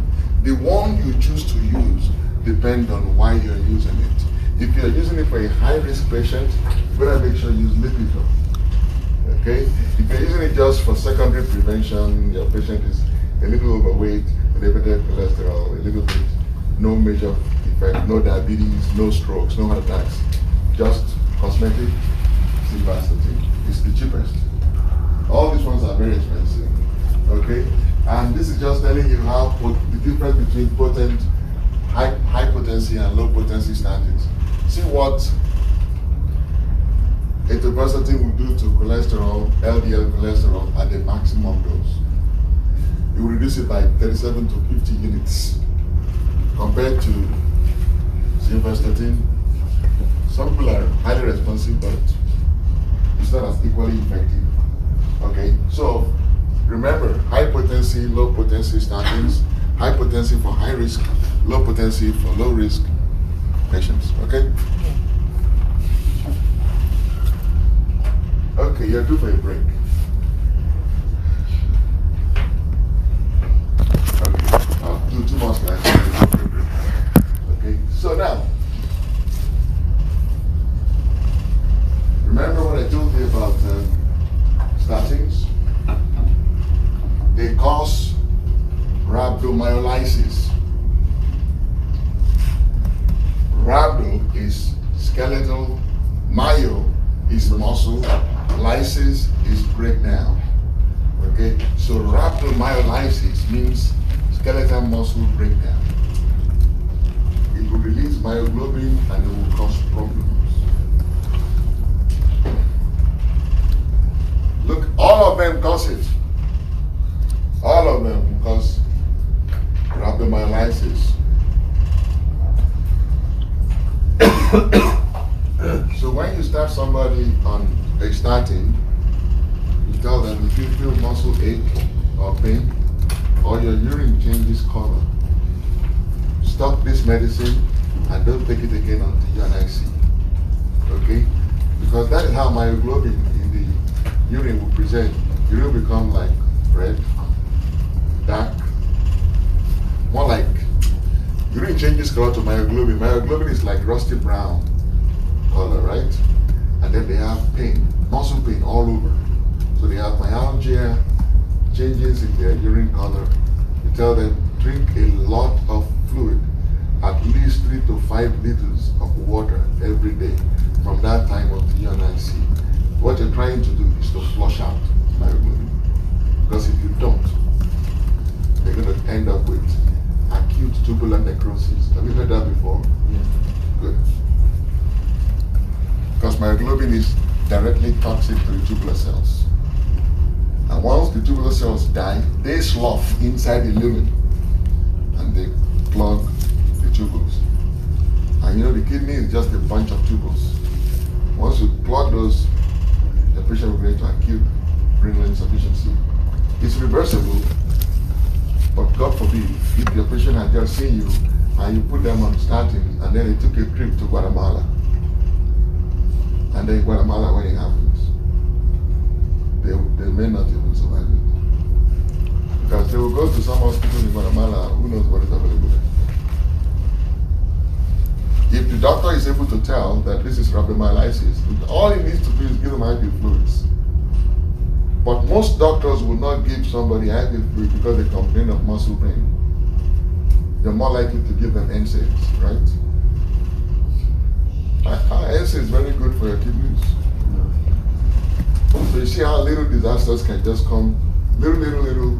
All you need is a bunch of little disasters to come together. You get a big deal of a disaster, and your patient will struggle for life. So if patients who are using statins and complain of myalgia, is that an indication to stop it? Yes, you hold it and you order a CPK. Yeah. But it's not just somebody on statin with hip pain or knee pain. No. It's myalgia. They will tell you, my body aches. It's like you have flu. But you're not sick. But every single muscle in your body is aching, especially with movement. So you order CPK, right? And CPK is elevated. That is rhabdomyolysis right there. you stop statins, and that patient never takes statins again. Is that considered an allergy? Like once they did that? It is a toxic effect of the medicine. It's not really an allergy. It's just some people cannot tolerate it at the maximum dose. Some folks, you reduce the dose. If they have done that, patient with rhabdomyolysis, but they have strokes, heart attacks, and status post-cardiac and everything. I'm like, I can't leave you without statins. We're going to go back at the lower dosage, okay? You understand what I'm saying? We're not going to be able to prevent another stroke and heart attack if we don't go on statins. And usually patients that have been through the hospital for strokes and heart attack, they are willing to take that risk of body ache because they are aware of the risk of stroke and heart attack. So you renegotiate and say, okay, we'll start at the lower dose. And if I can just get halfway, I will stop and leave my patient alone. Right? Okay. Excellent. Are there other ways to lower cholesterol in patients that cannot take statins? Yes, there are. You can use bile acid sequestrants. You know that bile is recycled, right? And one big component in bile is cholesterol. So if you block the recycling of bile, you force the liver to put out more cholesterol in bile, right? So that's the mechanism by which bile sequestration works. But they are crazy because they cause diarrhea, gas problems, patients hate them. And then you have the fibric acid. What they do is they activate lipoprotein lipase. So they make it more active, and since it breaks down LDL and VLDL, it does that more. One good stuff is niacin, nicotinic acid. It inhibits lipolysis and triglyceride synthesis. Niacin is a vitamin. It works, but you know what it does that people hate? Because it's flushing. Because it's flushing. So people hate the flushing like hot flashes. So if you want to use niacin to control lipids, you tell your patient to take it with aspirin. When they take it with aspirin, they don't get the flushing. Don't ever forget that. How do you prevent the flushing associated with niacin? Give aspirin. Baby aspirin. Okay? And then everybody is busy now struggling for medication to control cholesterol. There's this Google lipid from India. Works on, but it's not comparable to statin. Okay? And then there is Zetia. It's a steroid absorption inhibitor. It works, but it doesn't work by itself. You can combine Zetia with a statin. You can combine bile acid sequestrants with a statin. But you can never ever combine a fibric acid with a statin. Okay? Don't forget that. All right, 5 minutes. We'll come back in 5 minutes. Any questions? Are you with me so far? Excellent. 5 minutes around because I wanted to deal with this atherosclerosis and coronary artery disease together. So I moved the structural heart disease up and I brought the risk factor down. So your schedule, the syllabus you have, making it look like I'm going out of order. No, there is a change. You should have gotten a more updated one. You notice we already did the structural heart diseases, right? Yeah. And so I took that off and I brought down atherosclerosis. That's the only change. The risk factors. Okay? All right, moving on. Is everybody back? Yeah. Stephanie's not back. I'm going to start anyway. Okay. All right, so. Diabetes. So far, so good, right? So everybody understands now the difference between atherosclerosis and atherosclerosis. Yes. Right? Good. And if anybody ever asks you to describe what a foam cell is, you know what foam cells are, right? Mm-hmm. And you can describe in very clear and concise language what shear forces are. Yeah. And how they contribute to atherosclerosis. Right? You're very clear in your mind what the acute complication and chronic complication of atherosclerosis is. Right? Good. So let's talk about diabetes. How the risk factor, right? So this is just just, remember I just talked about dyslipidemia in endocrine. I believe we talked about dyslipidemia in some greater details. So diabetes now is just another cursory look of diabetes. In endocrinology, in the summer, we'll go into some details. All right? So what is diabetes? Diabetes is persistent elevation in blood sugar levels. Most commonly, it is due to peripheral resistance to insulin, but it can be due to absolute or relative lack of insulin. Many people don't understand what we mean by resistance to insulin. Think about it. You were created, or you evolved from the great ape. How many people believe they evolved from the great ape? No. You evolved from great ape. So your forefathers were apes. Oh, you're talking like evolution? Yeah. I believe in evolution. You believe in evolution. Yeah. So you believe that your ancestors were apes. I happen not to believe in evolution, okay? My ancestors were always human, and I believe I'm their descendant. I have no relationship between myself and any other animal. So excuse me, Okay. David. I believe you are created. And you are created with a specific number of adipocytes. And those adipocytes, they are spread all over your body in greater quantities in some places. If you have them more in your trunk, you tend to gain weight in your trunk. If you have adipocytes more in your hips and your legs, you tend to gain hip more in your hips and your legs. They are there. They are usually adipocytes. Have you seen them under the microscope? How do they look? They look like this big thing right here with this thing right here. That's the nucleus. But in a lot of space, that space is for fat cells. So, when you take in glucose or you eat, your blood sugar rises. Then insulin is, the release of insulin is triggered and glucagon is suppressed. So what does insulin do? Insulin now goes and causes your peripheral tissue to take the glucose and your liver to take the glucose out of the circulation so it can go down in your circulation. Ultimately, the glucose gets converted in, it gets utilized in the muscles, and then it gets taken up by the adipocytes and converted into cells, into fatty tissue, right? Into lipids that is now stored within the adipocytes, right? If you keep eating sweets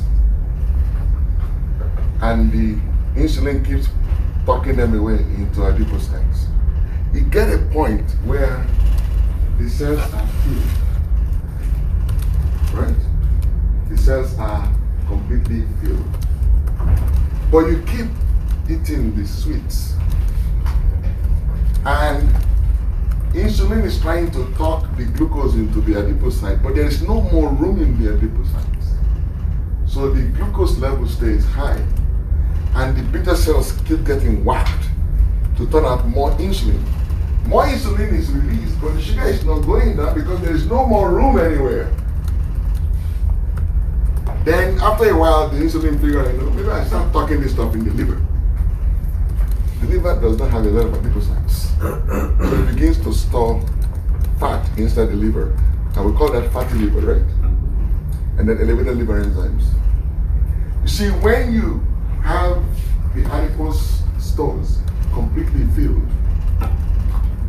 and intake of glucose is still ongoing in such a way that insulin cannot do what it's supposed to do. Unfortunately, we describe that as insulin resistance. It insinuates that the body is resisting insulin.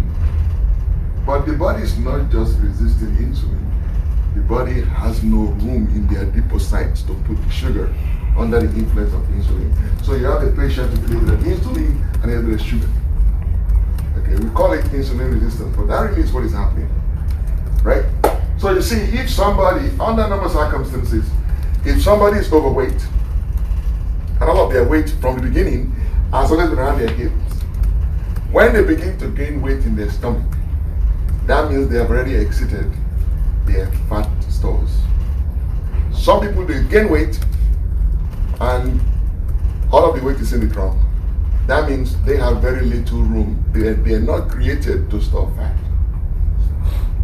So any excess fat is put in, because the body doesn't have any room, it puts it in the trunk, in the liver, and they get sick very quickly. That's why you can see some people, I have patients that are like, weight 550 pounds, hips, you can put 6 of you in one hip. And when they come to see me, my colleagues look at them like, wow, she must be very sick. And some of them have some of the perfect lipid profiles. Because that's how they are made. And I ask me, what do you tell them then? I tell them, yes, you may have been made to be able to handle fat, but you will destroy your knees before you're 50.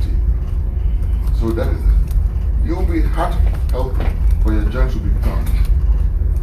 So that is the motivation to get them to kind of start doing some things and lose some weight. You know, I'm taking time to tell you this because I don't know if I'll ever have an opportunity to tell you. Please don't practice judgmental medicine. Don't presume people are sick because of the way they look. Some of my sickest patients are lean. And some of my healthiest patients are really overweight. But they're not sick from it. That doesn't mean I overlook the overweight problem. But I look for other complications to motivate them to do what they need to do. Okay? So, peripheral resistance is what we call it, but it's really because the adipose stores are filled. You know this. I just talked about it. You eat, blood sugar rises. Little cells say, okay, blood sugar is rising, they turn up insulin. Insulin goes and stimulates the body cells to take up the glucose and the liver to take up the glucose. Blood sugar level falls. When blood sugar level begins to fall too low, glucose drops. The alpha cells are stimulated and they release glucagon. And glucagon now goes to the liver and causes sugar to be released from glycogen, and then blood sugar rises. That is usually how glucose homeostasis works. Okay? Sorry. So, diabetes and pre-diabetes. There are all kinds of diabetes. There is type 1 diabetes, there is type 2 diabetes. You know what? Diabetes is a very funny disease. When I was in medical school, we used to talk about it as type 1, type 2. Insulin dependent, non-insulin dependent. When I became a resident, now there was a type 1, there was a type 2, and there was a type 1.5. Because you see, the difference between type 1 and type 2 is so totally not so clear. Because it used to be that we say type 1 was insulin dependent. If you had type 1, if you didn't get insulin, you went straight into DKA, you might die. And type 2, you can actually live for a long time, you never go into DKA. And we say, oh no, type 1 tends to be common in children and type 2 in adults. Then we started seeing teenagers that are overweight. They become diabetic, and you think they're type 2. And then before you know it, you put them on pill. Then you get a call from the emergency room. She's in the hospital in DKA. I'm like, no, she's not supposed to go into DKA. She's type 2. Then people struggle with that. They're like, okay, we call it MODI. MODI is maturity onset diabetes of the young. And no, let's call it type 1.5. Right? Because the kid is overweight. That's why she became diabetic. And we didn't expect her to go into DKA, but she did. So she's not really type 2 because she went into DKA. But she's not really type 1 because she started out overweight. So it's still evolving. But at least we have come to settle now that type 1, type 2, and there is gestational, and there is that other group that is full of a kind of crazy mix. You can never explain it. You just have to follow the lead of the patient on how you treat it. Okay? Now we introduce a category called pre-diabetes. Pre-diabetes came because it's a way the endocrine society wanted to deal with the epidemic of obesity. We wanted people to be more conscious of their weight and control weight before they become diabetic. So generally the idea was promoted to increase the level of consciousness and awareness to weight. But very quickly, the pharmaceutical companies started sponsoring doctors to do trials, give people metformin, and see if their outcome is better, if less of them become diabetic. And it was true. Of course, why wouldn't it be? Do we really need a trial to prove that? Metformin was manufactured and marketed as a weight loss medication, for Christ's sake. Is it news that it reduces diabetes? Come on. But these folks think like we're stupid. They're like the president, he thinks Americans are really stupid. Right? And it's not the only one. Many people think like an African American is not intelligent. But that is really wrong. You know? How can it be research and how can it be news that a medication that was marketed and manufactured as a weight loss agent, when given to an overweight person, prevented diabetes? Of course it will. Anyway, now they're giving metformin for pre-diabetes. Who is making money? Pharmaceutical companies, right? But let's take a look at it. This is diabetes in the world. 77% of your patients are going to be pure type 2. About 10% of them are going to be type 1. And about 12% of them are going to be what we call gestational diabetes. Because you see, there are hormones in pregnancies that antagonize insulin. They're called insulin counter-regulatory hormones. Estrogen, prolactin, progesterone, even your beta-HCG. All those hormones, they work against insulin because a pregnant woman needs a higher level of glucose for the baby to get some. The higher the blood sugar in the woman, the steeper the gradient for diffusion for the baby to get some glucose. So that pregnancy is a risk factor for diabetes. Okay? So some patients will develop diabetes when they are pregnant, and most of the time the diabetes will stop once the baby is out. Unfortunately, about 10 to 15% of them just become diabetic going on. That is because they were going to become diabetic anyway, given enough time. But the pregnancy was the stress that brought it up sooner than it should have come. Okay? There are some important differences between type 1 and type 2. Clinically speaking, type 1 is seen in the young people, usually under 20. It has nothing to do with weight. But they do have decreased blood insulin. Why do they have decreased blood insulin? Because they have antibodies against the islet cells. The islet cells are responsible for insulin production. So when you have your own antibodies eating up your own islet cells, you're not going to have enough insulin. And they are usually, they go into ketoacidosis very quickly. Okay? 50% concordance rate in twins, so it's strongly genetic.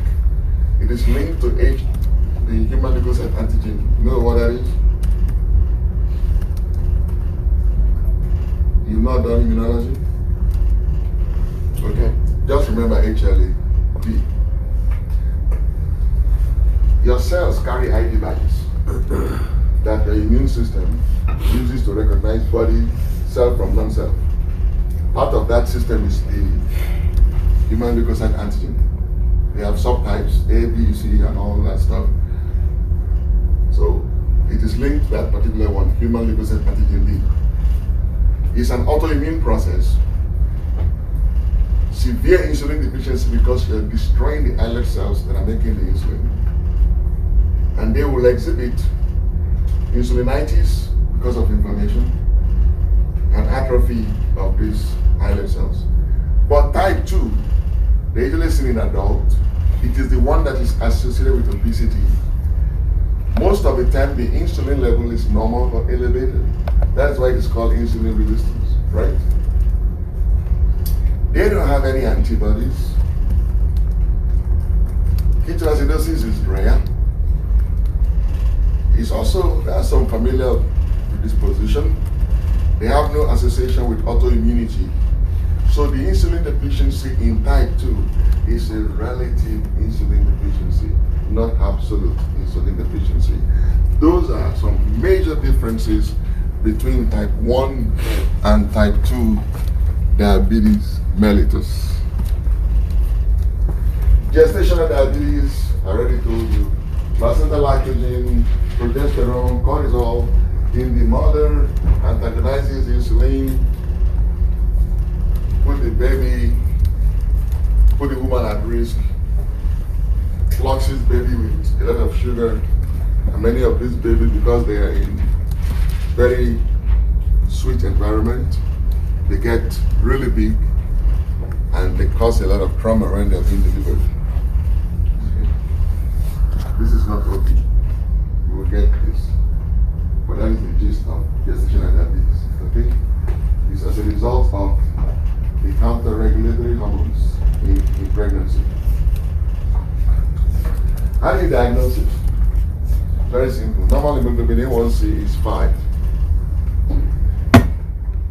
You don't want it above 5.5. When hemoglobin A1C goes above 5.5, that is pre-diabetes. When hemoglobin A1C goes above 6.5, that really is diabetes. Okay, so remember those numbers. 5 is really where you want to be. Above 5.5, but under 6.5, pre-diabetes. Above 6.5, you have diabetes. Okay?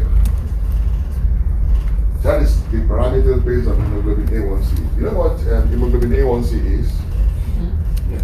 Okay. It is formed as a result of the unholy alliance between glucose and.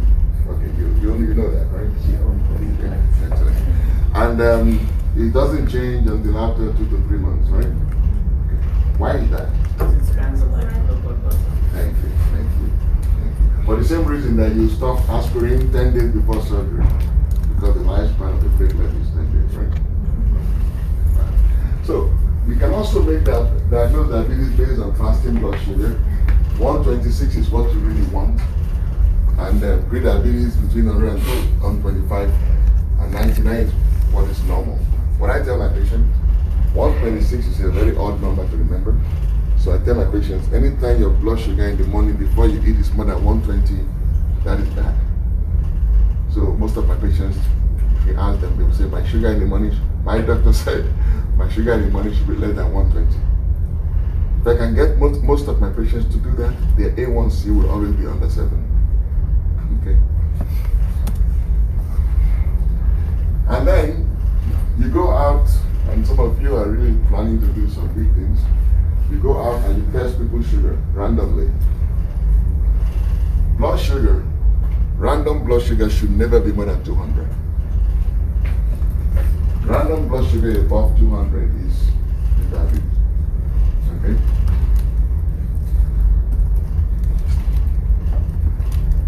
Pre-diabetes, when it's between 140 and 199, normal is supposed to be under 140.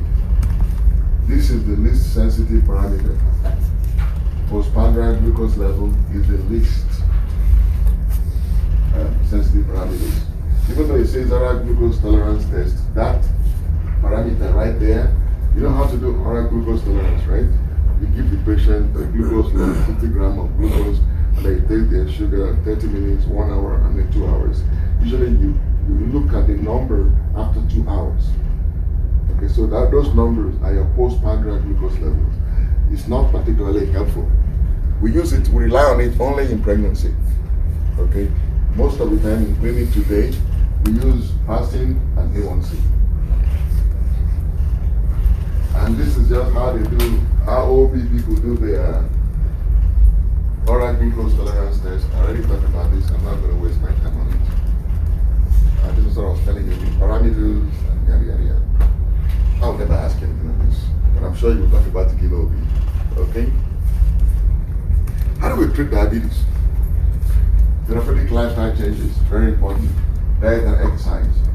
Because look, especially type 2 diabetes, is due to overloaded adipocytes. Decongest them. Eat vegetables. They have low calories and they fill you up.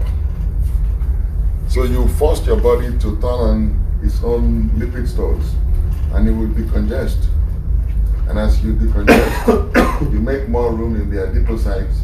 Insulin sensitivity increases because now you have room in the adipocytes. Remember, the reason the body was not responding to insulin was because insulin was forcing it to pump glucose into cells that are already filled. So you couldn't. But as you lose weight, you decongest your adipocytes, insulin sensitivity improves. Diabetes is better controlled. So that's an exercise that we really need. Medications, well, if you cannot get the patient to do what they need to do, you have to do medication. You know, about 15 years ago, I used to do something. And my friends told me, you're going to end up in jail and lose your license.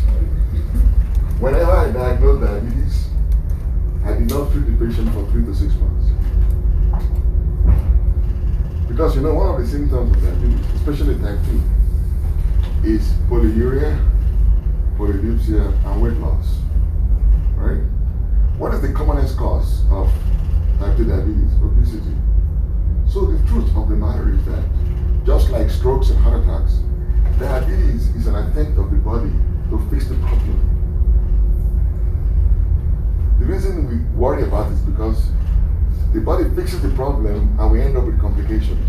But it takes about 10 years for that complication to develop. So what I do is when I diagnose the patient with diabetes, I then treat them for 3 to 6 months so they can lose weight. They will lose weight because they're peeing sugar. Then I start treating it. So I don't have to now sweat trying to get my patient to lose weight. You know, when I was doing that, a lot of my friends, none of them called the medical boards, but I could defend what I was doing. And moreover, I was a professional. I have the right to practice medicine the way I see best without putting my patients at undue risk. And I can tell you that what I'm doing, I believe I'm saving their lives. I have evidence to show you. No data, but physiologically it makes sense. He's not going to be able to lose weight. I would rather have the disease make him lose weight and stop it early enough before he develops any complication. If the patient had gone into DKA, I would be criminally negligent. But these are type 2 patients. I did it for about 5 years. And guess what? Pharmaceutical company now published the glucose blockers that do exactly what I was doing earlier. All of my friends, nobody was screaming at the pharmaceutical companies. Right? So sometimes, you know, just being a little bit more, being able to think freely and practicing less restrictive medicine allows your innovation to come out. And if it makes sense to you, if your heart is pulling you towards it and your head can justify it, try it. You know, and let your patient know. Look, I never do anything to my patients that they don't know about. As a matter of fact, when I had these patients not taking anything, they wanted to do it. So I was only there to provide the guidance. I gave them, you know what, this is where you are right now. I can throw a pill at you right now, or we can wait until now, and this is why I think we should wait. And when you explain it, you're like, I'll wait. But we don't practice medicine like that anymore. And that is why patients don't trust us.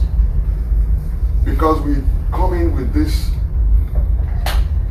elitist attitude, talk down to patients, we make them apologize for not speaking English. Are you kidding me? That is your customer.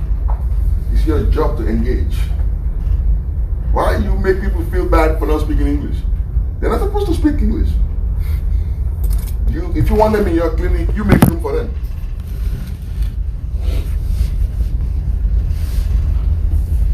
Anyway. Dr. Martins, how much weight would they lose in like 3 months? Oh, diabetes will make you lose up to 30 pounds in those 3 to 6 months. You know? And then sulfonylureas will put weight on you. They make you gain weight. Even though you're trying to use them to control blood sugar, they cause weight gain. That actually was the reason I started. I'm like, you know what, I'm going to just buy the bullet on this one, let's do it. So it worked the first time. I'm like, oh, okay, that's just going to be practice. Keep it going. You know? And then medications, we give oral, and then we use injectable insulins. And surgery. Surgery only helps Well, it used to be that it helps only in type 1 when they do insulin and pancreas. But now pancreas transplant is so deadly. We now do islet cell transplantation. So we cut out the islets and put them, and once they can attach to baseline blood supplies, they survive. So we don't do whole pancreas anymore. We do islet cell transplantation. Okay? And then weight loss surgery, they are always willing to put your patient on weight loss surgery. I'm yet to see a patient that did weight loss surgery, an effective weight loss surgery, that loves it. Because at the end of the day, the weight loss surgery makes you lose weight so fast. You have excess skin. The skin does not have time to resolve as you're shrinking. So you hug your patient and you can feel your patient inside your patient. It's like they have a blanket over them because of the excess skin. Like, I can feel you inside you.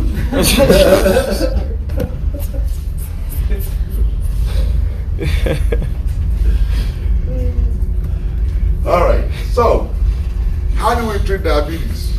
Look at this slide. I love it. Right? It's a very good slide. It looks scary and complicated. It's very simple. If you understand everything we just talked about,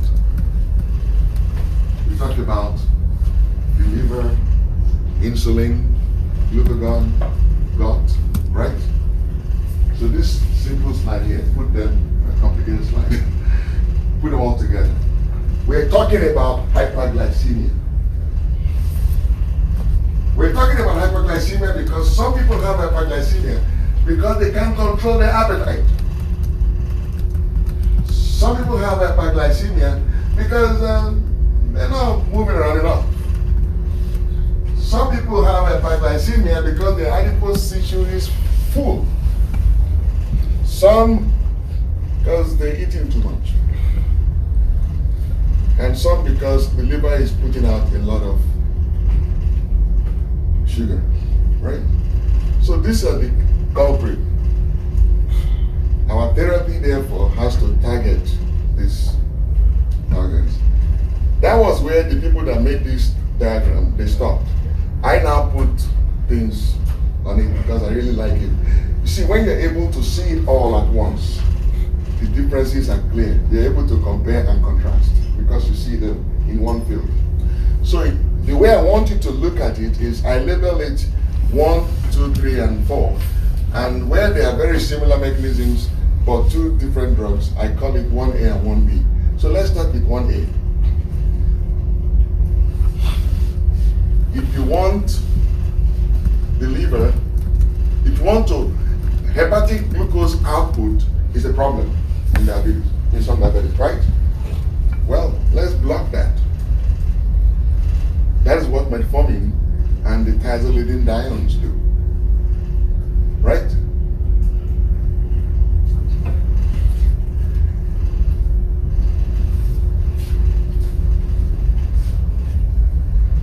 Glucose uptake and utilization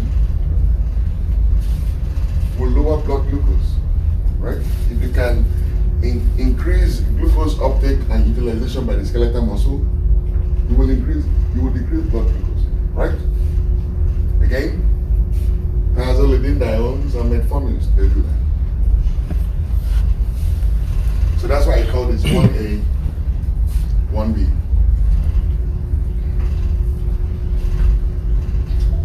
And I put a note in this box.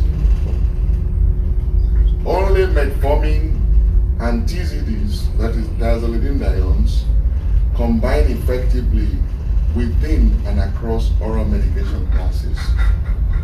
So, you really cannot combine many oral medications, but one group you can combine is metformin and TZDs. Because even though they do the same thing, they decrease hepatic glucose output and they increase peripheral uptake and utilization of glucose. They do it by very different mechanisms. Okay?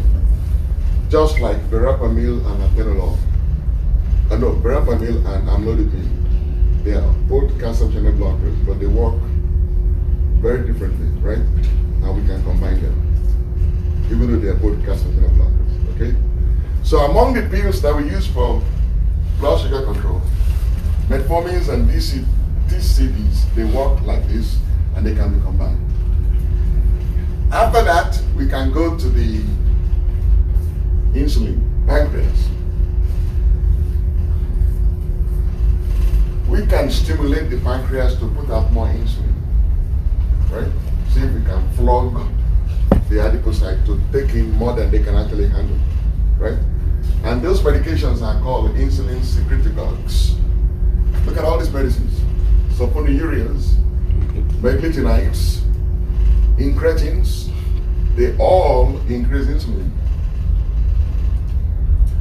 Or we can actually decrease glucagon, right? Incretins do that. So other group of medication that we use, insulin secretagogues. These are injections and some pills. We'll talk about more. All I want to do right here, right now, is just to give you big ideas of diabetes, okay? So that when I start talking about this in the summer, you will be clear. When I say incretins, you know exactly where they are. I'll give you more details and more specific at that time. But right now, I just want to take them in these lump sizes, okay? And then, these are my friends over here. The SGLT2s, sodium glucose co-transporter 2. They all end in fluoxins. Oh, by the way, that's another thing you should know. If it ends in fluoxin, it's an SGTL2. If it ends in gliptin, it's a DPP4 inhibitor, okay? Right, so I just give you those names just so you know. But let's talk about that. So when there is glucose, when glucose increases in the blood, the kidneys filter the glucose, right? And most of the glucose will be reabsorbed because glucose is valuable. The kidneys don't waste anything that is valuable under normal circumstances. So most of the glucose that is filtered is reabsorbed. But there is a limit. What is that limit called? What is the limit called? Above which the kidneys will not be able to reclaim all the glucose that is filtered. Have you heard about tubular maximum? No? Tubular maximum. Tubular maximum. The tubular maximum, TM, is the serum level above which a filtered substance will appear in the urine. It's called tubular maximum, TM. The tubular maximum for glucose is 200. When the serum glucose is above 200, the kidneys cannot reclaim all of it. So glucose will appear in urine. And that serum level at which glucose will appear in urine is called tubular maximum, because at that point you exceed the renal capacity to reclaim glucose. There are some patients that are born with low tubular maximums. So some people have diminished renal capacity, they are born with it. They will leak glucose even when serum glucose is normal. And you call them renal glycosurics, right? Renal glycosurics. There are people that they will always have glycosuria. Not because they're diabetic, but because their tubular maximum is lower than it should be. Okay? We should have talked about that in part of physiology. Anyway, you got it now, right? All right, then you see, that is the third level. And then the fourth levels are your incretins and your amylins. And basically, these are the ones that interfere with the glucose absorption in the gut. They call them the alpha glucosidase inhibitors. So you see, when you drink soda or you drink tea, what you actually put in your mouth is sucrose, right? And then all the sugar you put, they get digested into little disaccharides, right? 2-unit sugars.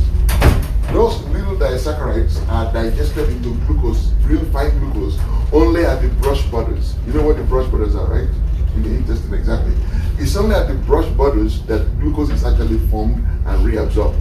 the enzymes that are responsible for the digestion of these disaccharides at the brush borders are the alpha glucosidase. Okay, so they are the ultimate. So when you block them, you block glucose absorption.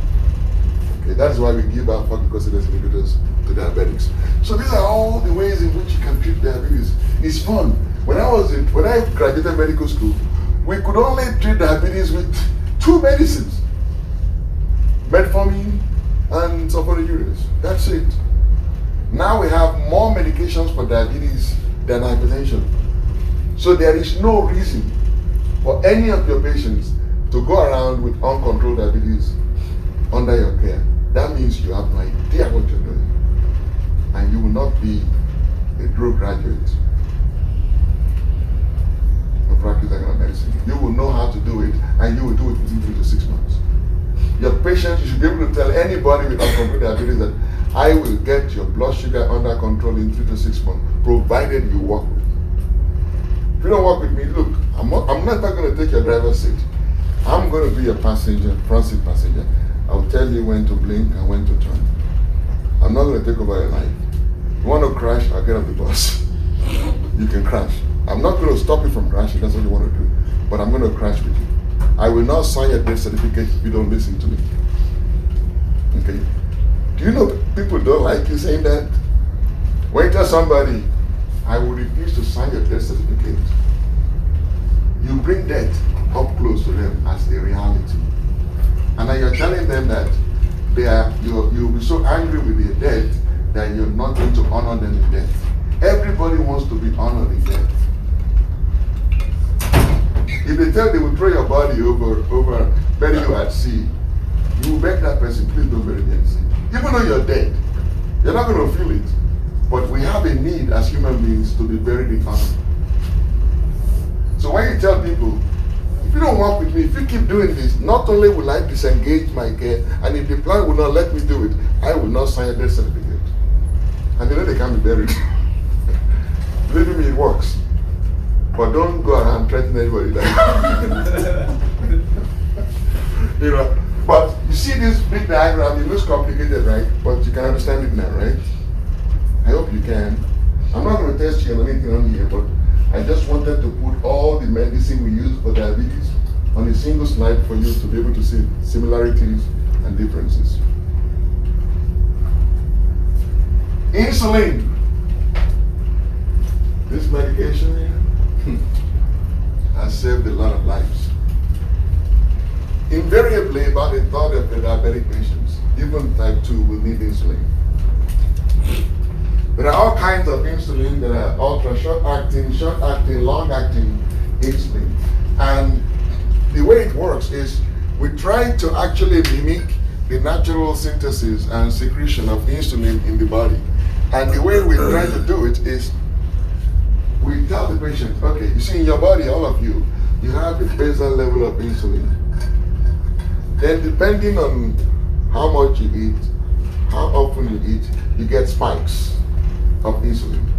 So we try to mimic that by telling the patient, we'll give you a long-acting insulin, that will be your baseline, and then we'll give you a short-acting that you should take with your meal, depending on how often you eat. Most people eat about 3 times a day. Right?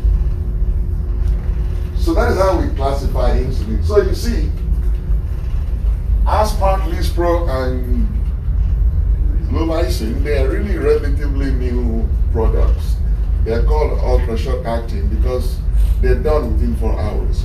The regular insulin that we know about is the blue one, goes on for about 8 hours, but the peak is in 2 hours, right? Then you have the NPH that lasts for about 18 hours. That was all we used to have for a long time. But now we have Butamarin and we have Glargine. These are long-acting insulin. So most of the time, what we do is we compute what the patient needs as a within 24 hours, right? 0.5 to 1 unit per kg, right? And then you now divide it into 2.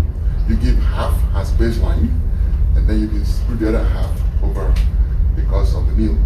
So the idea is to give them the baseline and allow them to have the spikes with the the short acting. So invariably, you always combine the long acting with the short acting.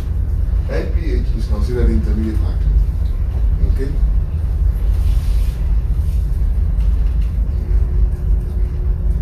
So insulin will always be indicated in type 1 patients and about a third of your type 2 patients.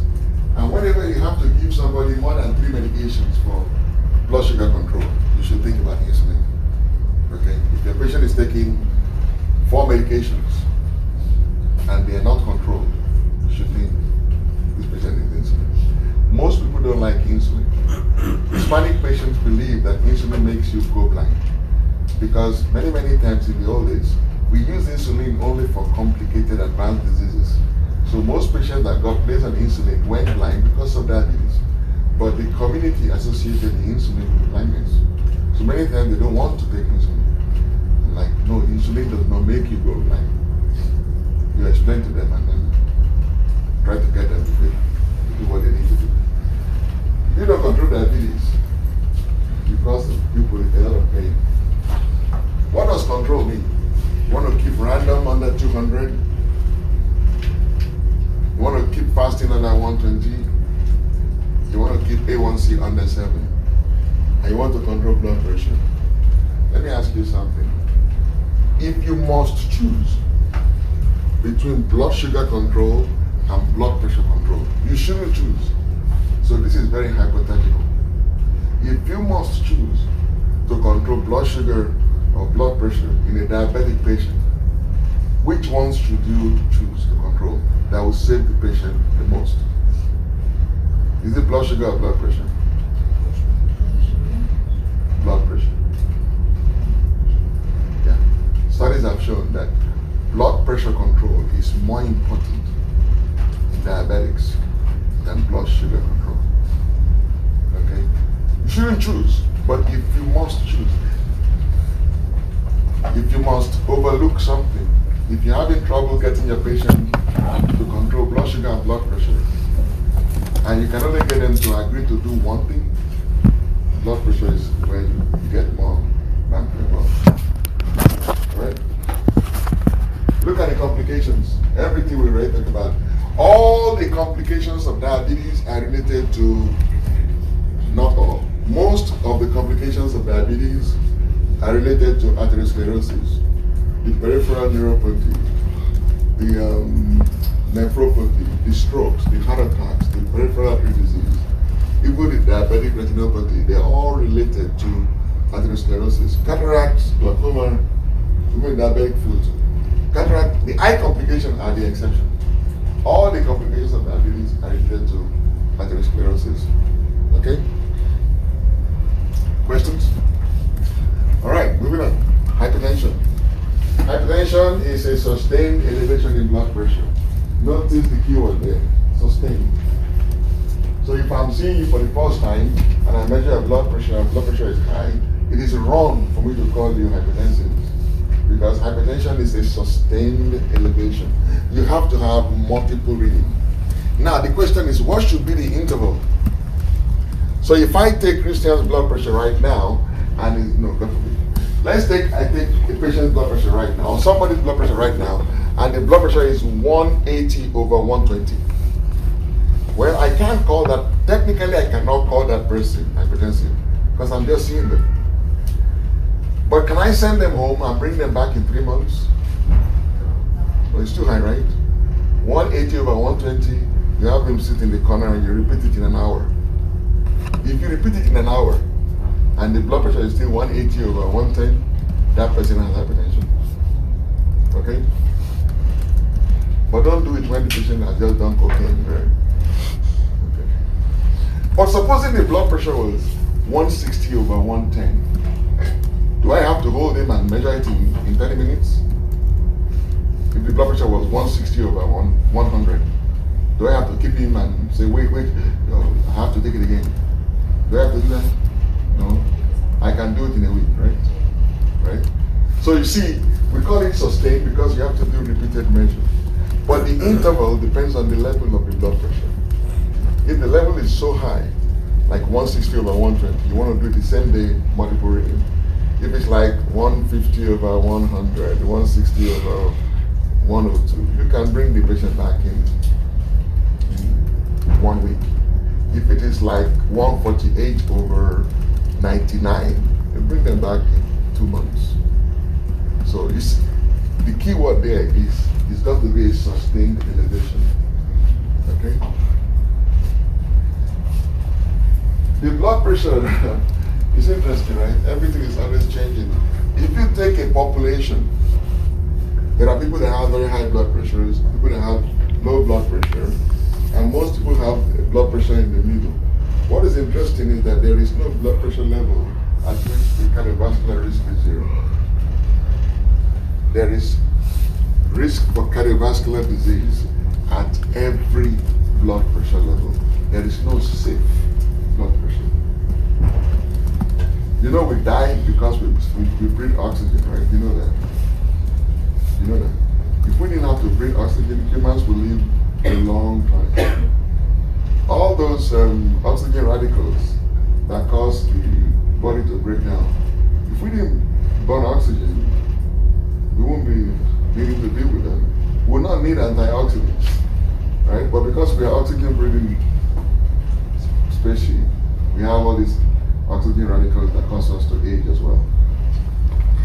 So what I'm trying to say to you is, blood pressure is needed for transport in the body, but it's not a safe process. There is no blood pressure level at which you have risk of cardiovascular disease 0. That is why it's so important for you to understand. When guidelines change, JNC 7 came out and said, no, get everybody under 140. If they are diabetic and they have kidney disease, American Society of Nephrology said, no, it's got to be 125. American Heart Association said, no, 130 is just fine. Then they came out 2 years ago saying, no, you know what, when they're over 60, we can do with 150. You know what is interesting? Before all this nonsense, the British had always said that elderly people need higher systolic heads to perfuse their brain. We should leave their blood pressure a little higher. Americans said, no, that is so dumb. Hello? JNC 8 just confirmed what the British have been saying for over 30 years. The same thing I told you before. One thing you can do that will really help you in practice, keep your eye on the NICE guidelines. Regardless what local recommendations are, keep your eyes on the NICE guidelines. The British are always a couple of steps ahead of us. Almost always. Because the pharmaceutical companies have not infiltrated their healthcare industry. The reason we have all this confusion in the US is because we have allowed too many pharmaceutical interferences with health guidelines. So keep your eye on the NICE guidelines, okay? So this is what I was talking to you about, that the risk goes, there is no safe blood pressure level. There is a risk for cardiovascular mortality at every systolic and diastolic blood pressure level. So how then do we define hypertension? It's very arbitrary. That's why it changes. Truth does not change. The day you find the truth, it's always constant. If it's changing, it's not a constant, it's a variable. 140 over 90 was arbitrary. Kaplan said, you know what? Why don't we define hypertension at the level of blood pressure associated with a doubling of the long-term risk? Oh, but Rose said, no. He was an epidemiologist, right? He wasn't a cardiologist. Rose said, no, the level at which the benefit outweighs the risk. Whatever, man. Just see what the guidelines are and stick to it. So if somebody sues you, you can always point to the guidelines. What are the types of hypertension? Generally, if you look at most textbooks, they will say primary if you look in most textbooks, you will say essential and secondary. I hate the word essential because essential makes it look like you need it. Nobody needs hypertension. Why do we go to essential? A more appropriate name is primary hypertension. Primary because you really cannot point to any one thing that is causing it. A bunch of risk factors come together and put the patient at risk for it. So it's called primary, but most people call it essential. We know the things that will put you at risk for it: excess salt intake, abnormal arteries like atherosclerosis, increased blood volume, genetic disorder, stressful life. Okay? You know, none of you will become hypertensive because you came to PA school. You know that? Even though it's very stressful, you will not become hypertensive because that was the stress you chose. It's like the exercise. You choose to exercise, under normal circumstances, you will not get hurt. You'll be stronger. So none of you will become hypertensive because you're here.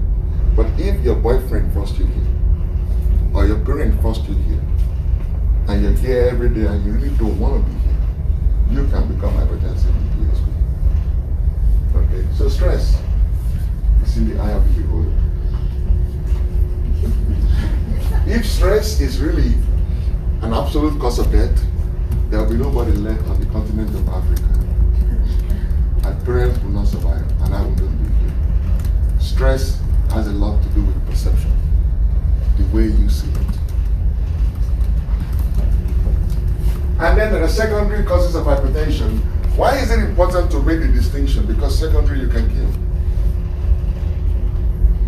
So we talk about secondary hypertension because that is a curable hypertension. If you can identify it, you can actually cure it. The patient doesn't have to be on a lifetime of medication. Okay? So if somebody is hypertensive because they're doing cocaine every day, or they're drinking alcohol every day, you don't need to put them in a long-term hypertensive for that. Get them help, substance abuse. If they can overcome the addiction, they'll be free of hypertension. Okay, how does it happen? You know this already, right? Blood pressure is a product of cardiac output and peripheral resistance. Cardiac output is a product of stroke volume and heart rate. So anything that will increase your stroke volume or your heart rate will cause hypertension. Anything that will increase the systemic vascular resistance will cause hypertension. And this already you know, right? Yeah. Okay.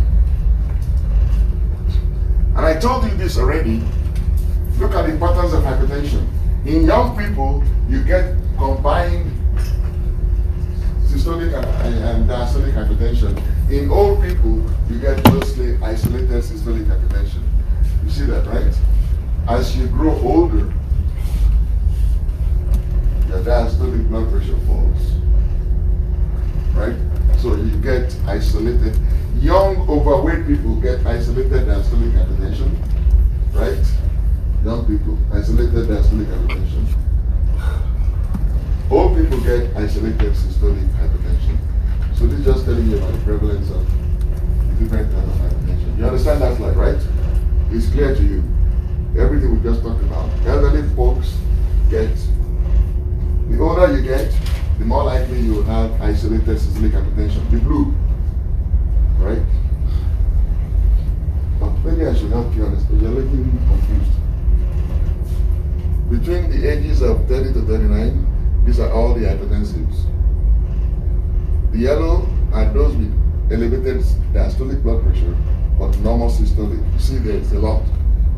The blue is normal diastolic, but elevated systolic. You see that is less. But as you grow older, the diastolic blood pressure drops, systolic increases. So the predominant hypertension in old people is isolated systolic hypertension. And it's true for both men and women. Okay, that is the story this slide is telling. What's the difference between stage 1 and stage 2? Is the level of blood pressure, which I'm going to talk about next. Is the level of blood pressure. So secondary, so when you see somebody with hypertension, one thing you want to do as a clinician is to recognize and remember the clues that will indicate to you that this patient may have secondary cause for the hypertension. Okay, so I'm going to go through the clinical features now and highlight those clues for you. Generally speaking, it used to be true, it's probably no longer true. Primary hypertension rarely happens before age 25 and rarely happens after age 50. If you're going to have hypertension primary, it's going to happen between 25 and 50. If somebody develops hypertension after the age of 50 and you're sure that their blood pressure was normal when they were under 50, you need to look for a secondary cause. Because most of the time, hypertension happens to you between 25 and 50. If you diagnose hypertension in somebody who's 21 years old, you should look for a secondary cause. Okay? Now, if you diagnose hypertension in somebody with multiple complaints, they have headaches, they have chest pain, they have inflammatory bowel disease or irritable bowel disease, they have cramps all the time. All of that is telling you that this person may be under a lot of stress. You need to talk with them some more and find out what stresses, what the stressors are, how are they coping. Okay? So multiple system complaints. Or you know somebody that gets hypertension in paroxysms. They have episodes where they get flushing and headaches and blood pressure is to the roof. And in between those attacks, their blood pressure is normal. That again is a clue that this is a secondary hypertension, specifically dealing with the pheochromocytoma. We'll talk about that in endocrinology. Or you have somebody with a positive cocaine in the urine and they have hypertension. You should be talking to them about the drug abuse. Okay? So these are the stuff that you really want to talk about. And remember, positive drug history, it doesn't always have to be recreational. It could be prescription drugs. There are medications that we give that make people hypertensive, like steroids. You examine somebody and you see morbid obesity with truncal emphasis, you should take the cushion. That's a secondary cause of hypertension. And if you control the cushion, you will cure the hypertension.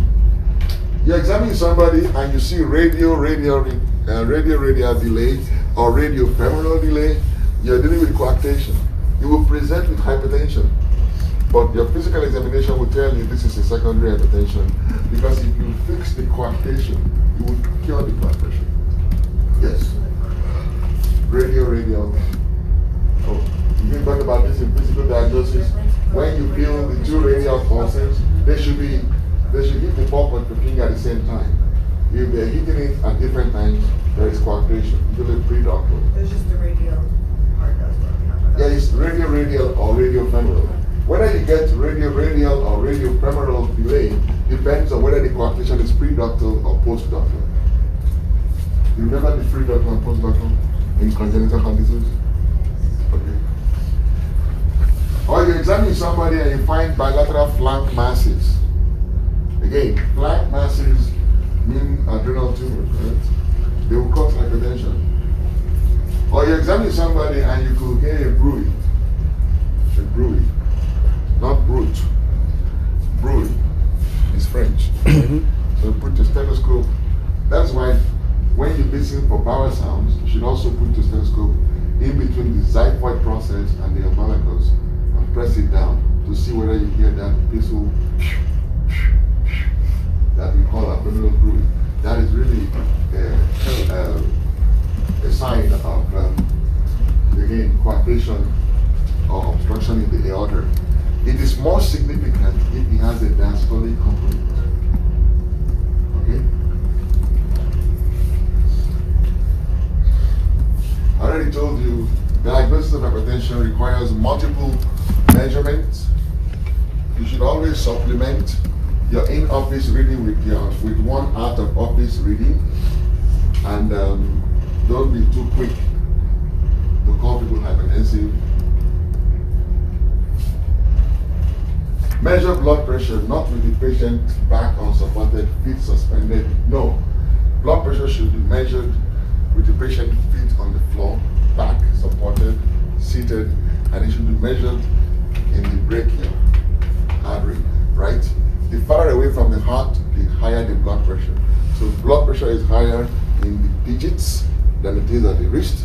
It's higher at the wrist than at the arm. So the standard place you want to measure blood pressure is in the arm.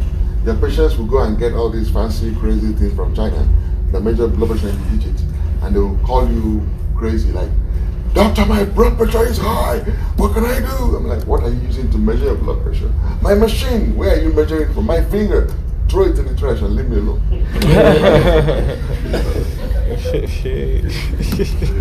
You know, you get that. I get it all the time. Oh my God. is important. The cuff size is important. We've already dealt with this in physical diagnosis, right? I don't know why I'm out of time. So that's why I'm rushing. I was in the class when they taught you how to find out if the bladder cuff is adequate. The length of it must go around the arm 2/3. The breadth of it must go 1/3. If you can do that, the cuff is good. If the cuff cannot go around 1/3 of the arm on its breadth or 2/3 of the arm by its length, it's too small. If you use a too small a cuff, blood pressure is forcefully elevated. If you use a too large a cuff, blood pressure is forcefully low. You don't want to ever be responsible for anybody's misery. Because the truth is, if you misdiagnose somebody who does not have hypertension as hypertensive, you put them on all those medicines. For guys, you take away their erection, it can break their marriage. You don't want to do that. And then you want to put somebody who is not hypertensive, call them hypertensive, sentence them to all those medications, or meet somebody who is hypertensive and they end up with a stroke. No, you really, especially when you're diagnosing hypertension for the first time, you better make sure you cross all your T's and dot all your I's. Okay? So here are the numbers where they came from, right? Normal, pre-hypertension, stage 1 and stage 2. That's where the numbers came from. I remember I went through this in pharmacology, right? So now, there are other ways you can identify secondary hypertension. When you do hypertension, don't do what my PA did last week. Put a man on diuretics for blood pressure of 160/100, and the man ended up in the emergency room with hypokalemia. Look, hypertension is a diagnosis. You need to evaluate it and you need to treat it properly. You don't just throw pills at people because you see a number, right? Apparently, he just told this guy to take hydrochlorothiazide 25 milligrams, and the guy ended up in the emergency room with hypokalemia, going to arrhythmia. Don't do that. You evaluate the patient. You do your routine blood test. You take a look at it. Make up your mind. Is this primary or secondary? If you throw the pill at the patient first, you will not think about secondary anymore. Okay? Evaluate before you treat. It's the principle of medicine. You diagnose, you investigate, evaluate, and you treat. You don't just jump to treatment. Routine evaluation, you see elevated H and H, you step back, is this acromegaly? Went back to the patient. Has your ring size been changing? Has your shoe size been changing? Say, show me your teeth. You see spaces in between the teeth. Because that is how acromegaly presents, right? You see hypokalemia, metabolic alkalosis. That is your first clue to somebody with hyperaldosteronism, a secondary hypertension. You see hypercalcemia, metabolic acidosis, your patient may have hyperparathyroidism. Or you see hyperglycemia, your patient may have Cushing's. Or you see elevated PU and creatinine with reduced GFR, your hypertension may be secondary to kidney disease. So when you order this test, you're looking for specific clues to exclude secondary hypertension. Once you have excluded secondary hypertension, then you start treating the patient. EKG, LVH. You do EKG on every hypertensive. Why? Because if you see LVH, that means that patient has had hypertension for at least 5 years. Your heart doesn't get enlarged in 2 weeks of hypertension. No, it takes years. Okay, so we do LVH because you know what? LVH is telling you there is a damaged heart. Well, the heart is not only the target organ for hypertension damage. If the heart is damaged, that means there is a little bit of damage in the kidneys, a little bit of damage in the retina, a little bit of damage in the brain. So LVH on EKG tells you this person is already complicated. It tells you you need to be aggressive. So if you think somebody has hypertension because of stress, right? And they just got married 2 weeks ago, and then you see LVH and EKG, you ask them, was that a first marriage? She said, no, this is my 6th marriage. Why you keep leaving them? How they cause me stress? Maybe you need to take a look at yourself. The only common thing in your environment is heat. You check the guy 6 times and you still have the same stress, you must be the cause of the stress. I wonder what their blood pressure is. So you see, the problem is use EKG information to have a time estimate on how long the patient may have been hypertensive? Yes, bro. I have a question. So, like I had an EKG done before. Okay. I have an LPH. So, but like, there's like the potential LPH, right? Like normal, because you're working. Well, you don't have hypertension. No, because you're working out and stuff like that, right? So my question is, if there's like a young athlete who has LPH, because they're always Yeah. working out, and stuff, and they go through a lot of stressful events because they really have that based on LPH, does that make it worse off than they think that? Good question. Very good question. When you're athletic, you have increased cardiac volume and mass, but you don't have hypertension. I'm talking LVH in the context of hypertension. If you athletic, they have good heart, they have big hearts, but they are efficient heart and lung, right? And if you're athletic and you're very much into sports, you don't get hypertension from stress that easily because your reserve is really high. Okay, it takes a lot to get you over the hump, but you could still become hypertensive, and in that case, somebody can mistake your LVH for cardiovascular disease when it's actually a condition. But you have to let them know that I have baseline LVH because of my athletics. So this is JNC8. It looks, I don't know why they did it like this. It's a very stupid diagram. Look, bottom line, over the age of 60, 150 is what we want. Otherwise, it's less than 140. That's what it is. Because if you look at it, what is the point of putting all ages, diabetic? The same thing, man. Why? What is these people, the one group? The real difference is between the over 60s and under 60. These people and these people belong together. But I don't know why they complicate matters, right? These and these belong together. If you're under 60, whether diabetic or not diabetic, does not matter. That's the one group. Over 60, 150 is the key. Everybody else, 140. If they're diabetic, put them on ACE. That's the bottom line. All this other crap, I don't know what the heck they're doing. But that's what the American Association put out. It looks bigger than it really should be. Okay, but you can see that it's very simple. Okay? And now they say black people, if you're black and non-black. That's nonsense. The real difference between black and non-blacks is in the way they respond to renin-angiotensin system drugs. It is not true that black people don't respond to ACE. That is not true. That is not the facts. The fact is that you need higher level of ACE inhibitors in people of African descent. Okay? So don't deprive people of beneficial medications because you think that it doesn't work in them. It's not true. The fact is that they will need a higher dose. So don't put a black man on 25 milligrams of captopril. Start him off on 50. You can put his Asian colleague on 25 because they are more sensitive to it. But don't deprive a black male captopril because he's a black man. Okay, that's not what the evidence is. Okay? And then I'll talk about this in other times. I'm basically just telling you, start slow, go slow. Lifestyle changes are important. This is pretty self-explanatory. Lawyers read it and they can understand it. And if they are learned, you're smarter. You can read it. Okay? Why should we care about lifestyle changes in hypertension? Because they work. Weight loss, you can actually bring down blood pressure by up to 5 to 20 millimeters of mercury. Remember I told you, the best you're going to get from any one blood pressure medication is a 20 millimeters of mercury drop in systolic blood pressure.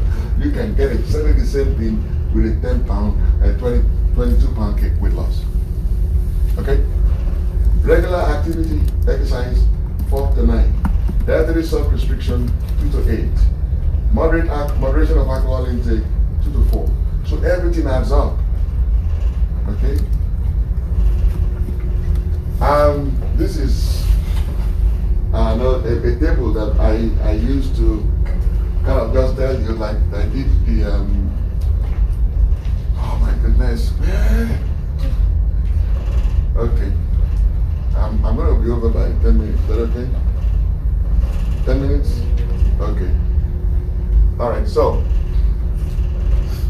because I don't want to rush through this. This is important. Come on. Okay, good. So, when you see somebody with hypertension, what you use to treat the hypertension depends on who you're treating. If somebody has heart failure, you should make sure they are on beta blocker, diuretic, ARB, and spironolactone. Very important. So what should you worry about if somebody is on ACE or ARB and spironolactone? What should you worry about? Come on, people. Well, exactly, hyperkalemia, right? If somebody has just had MI, ARB and beta blockers must be included in their therapy. Somebody with a coronary artery disease, but they have not had MI, again, ACE and beta blockers and calcium blockers. Diabetics, ACE and calcium blockers. Chronic kidney disease, ACE. Recurrent stroke, ACE, diuretics. You see, what is the common thread there? ACE. You see why we look for ACE in everybody's therapeutic treatment and regimen? They're important. You have to have a reason for not using them. Diuretics, how do you start? When hydrochlorothiazide 12.5 to 50, right? You can use clothalidone, but it's expensive, awfully expensive. Indapamide, okay, but hydrochlorothiazide is what we use the most. Sometimes it's combined with triamterene in MAGSide to save potassium.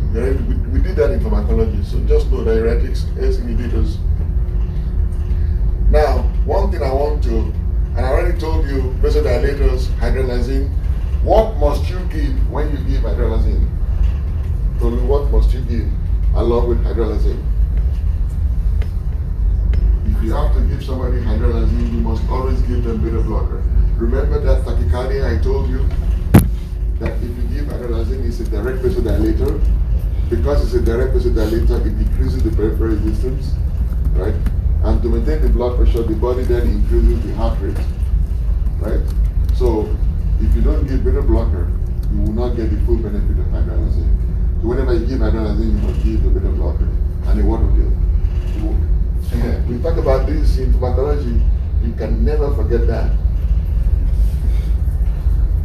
Now, there is something here I want you to pay attention to.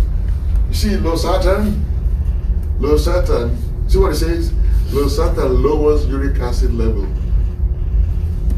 Candesartan may prevent migraine. You know why that is important? So if your patient has a history of gout, right, and you're going to give them hydrochlorothiazide increases uric acid level, right? So if you combine it with losartan, you can actually negate that side effect, right? Somebody has a history of migraine. Well, maybe you should give them candesartan for their blood pressure. That way you can prevent migraine too, right? So that is why this detail on this side, they are very important, okay? And I know this is not hypertension class. I believe I have a hypertension class with you some point down the road. But you've seen this before, right? You've seen this in pharmacology, right? Okay. Okay. Thank you for saying that. And then, how else can you tell a patient that may have secondary hypertension?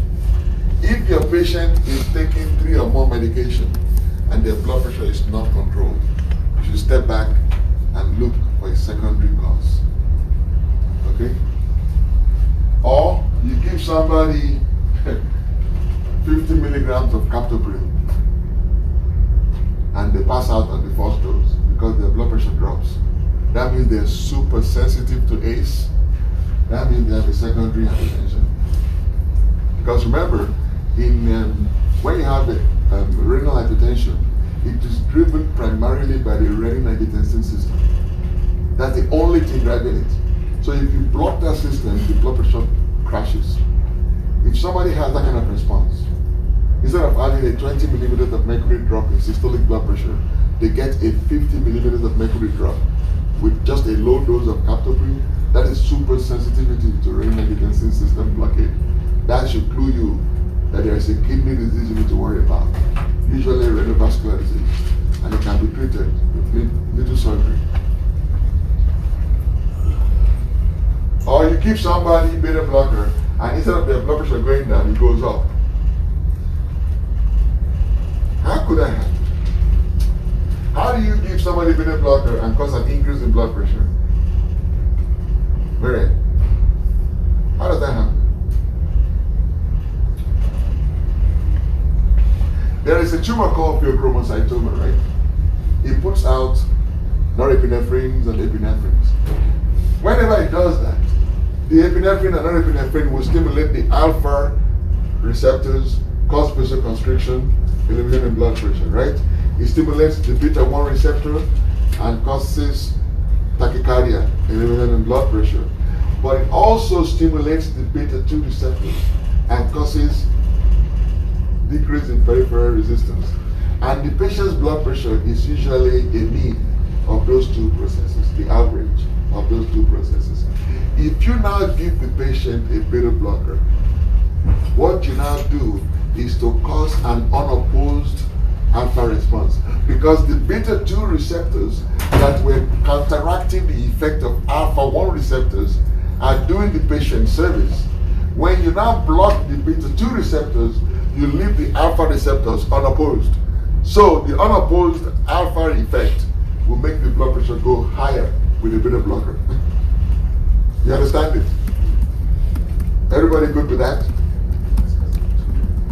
So you have a tumor that is producing epinephrine. Epinephrine stimulates the alpha and beta receptors. The alpha 2 receptors are vasoconstricted, right? The beta 1 receptors are tachycardic. They stimulate the signal. The beta 2 receptors, they are vasodilatory.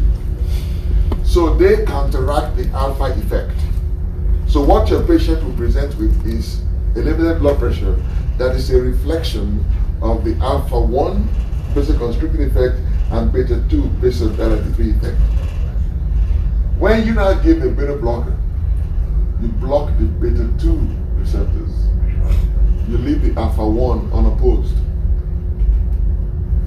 You aggravate the vasoconstriction, so your patient's blood pressure will go higher with the beta blocker. You can if you want, but the truth is you don't use beta blockers if you or use a broad spectrum beta blocker like labetalol. Labetalol blocks both the alpha and the beta receptors. Right? All right. Who's talking? I'm hearing it. Okay, sorry. Oh, let me write it. Yeah, there's no. You should have talked about this.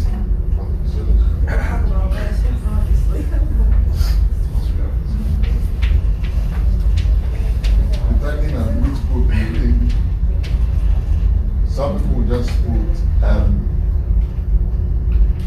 E or AEO, pheochromocytoma.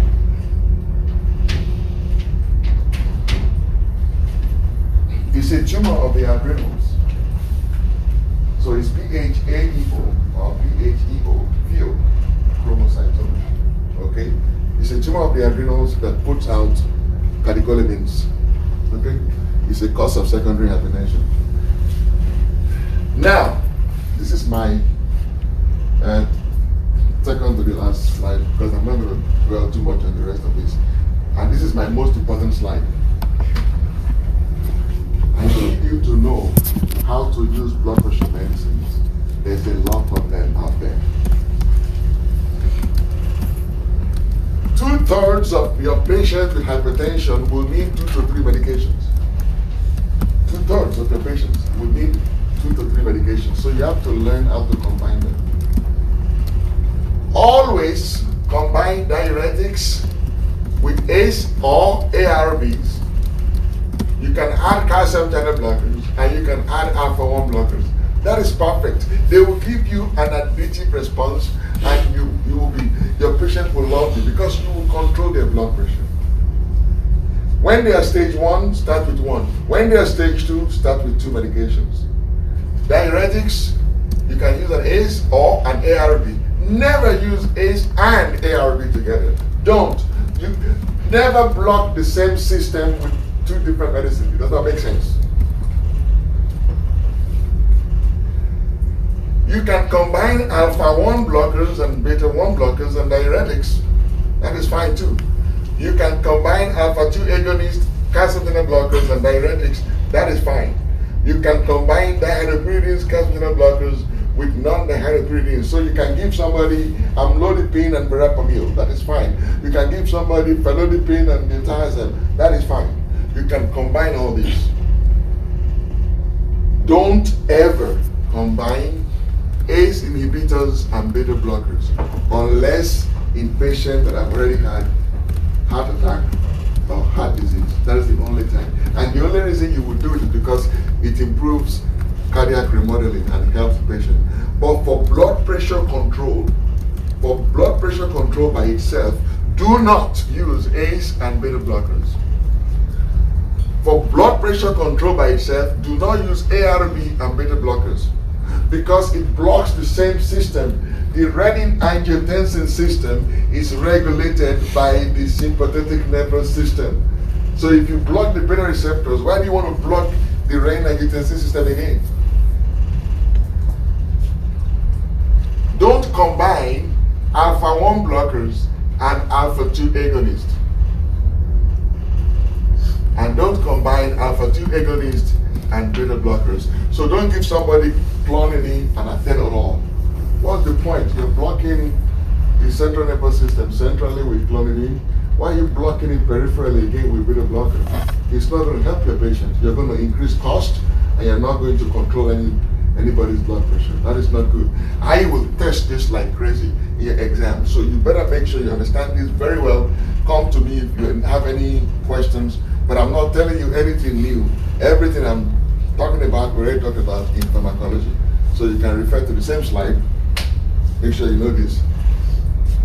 Not only do you really need to know how to combine blood pressure medication, you need to know what to stay away from. Please never ever give ACE and ARBs. Don't give anybody captopril and losartan. Don't do that. You will kill somebody. And unfortunately, you will not even know it. Because if somebody's potassium goes low, they will come to you angry. If somebody's potassium goes high, you will never see them again because they die in their sleep. Okay? Never give ACE and ARB together. And don't you ever give non-dihydropyridines with beta blockers. Don't give somebody atenolol and verapamil.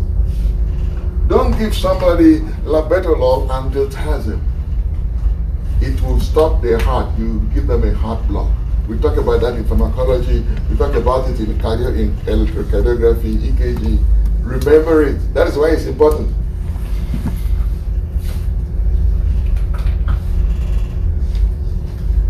Follow up and monitor your patients, prevent complications, and God will bless you.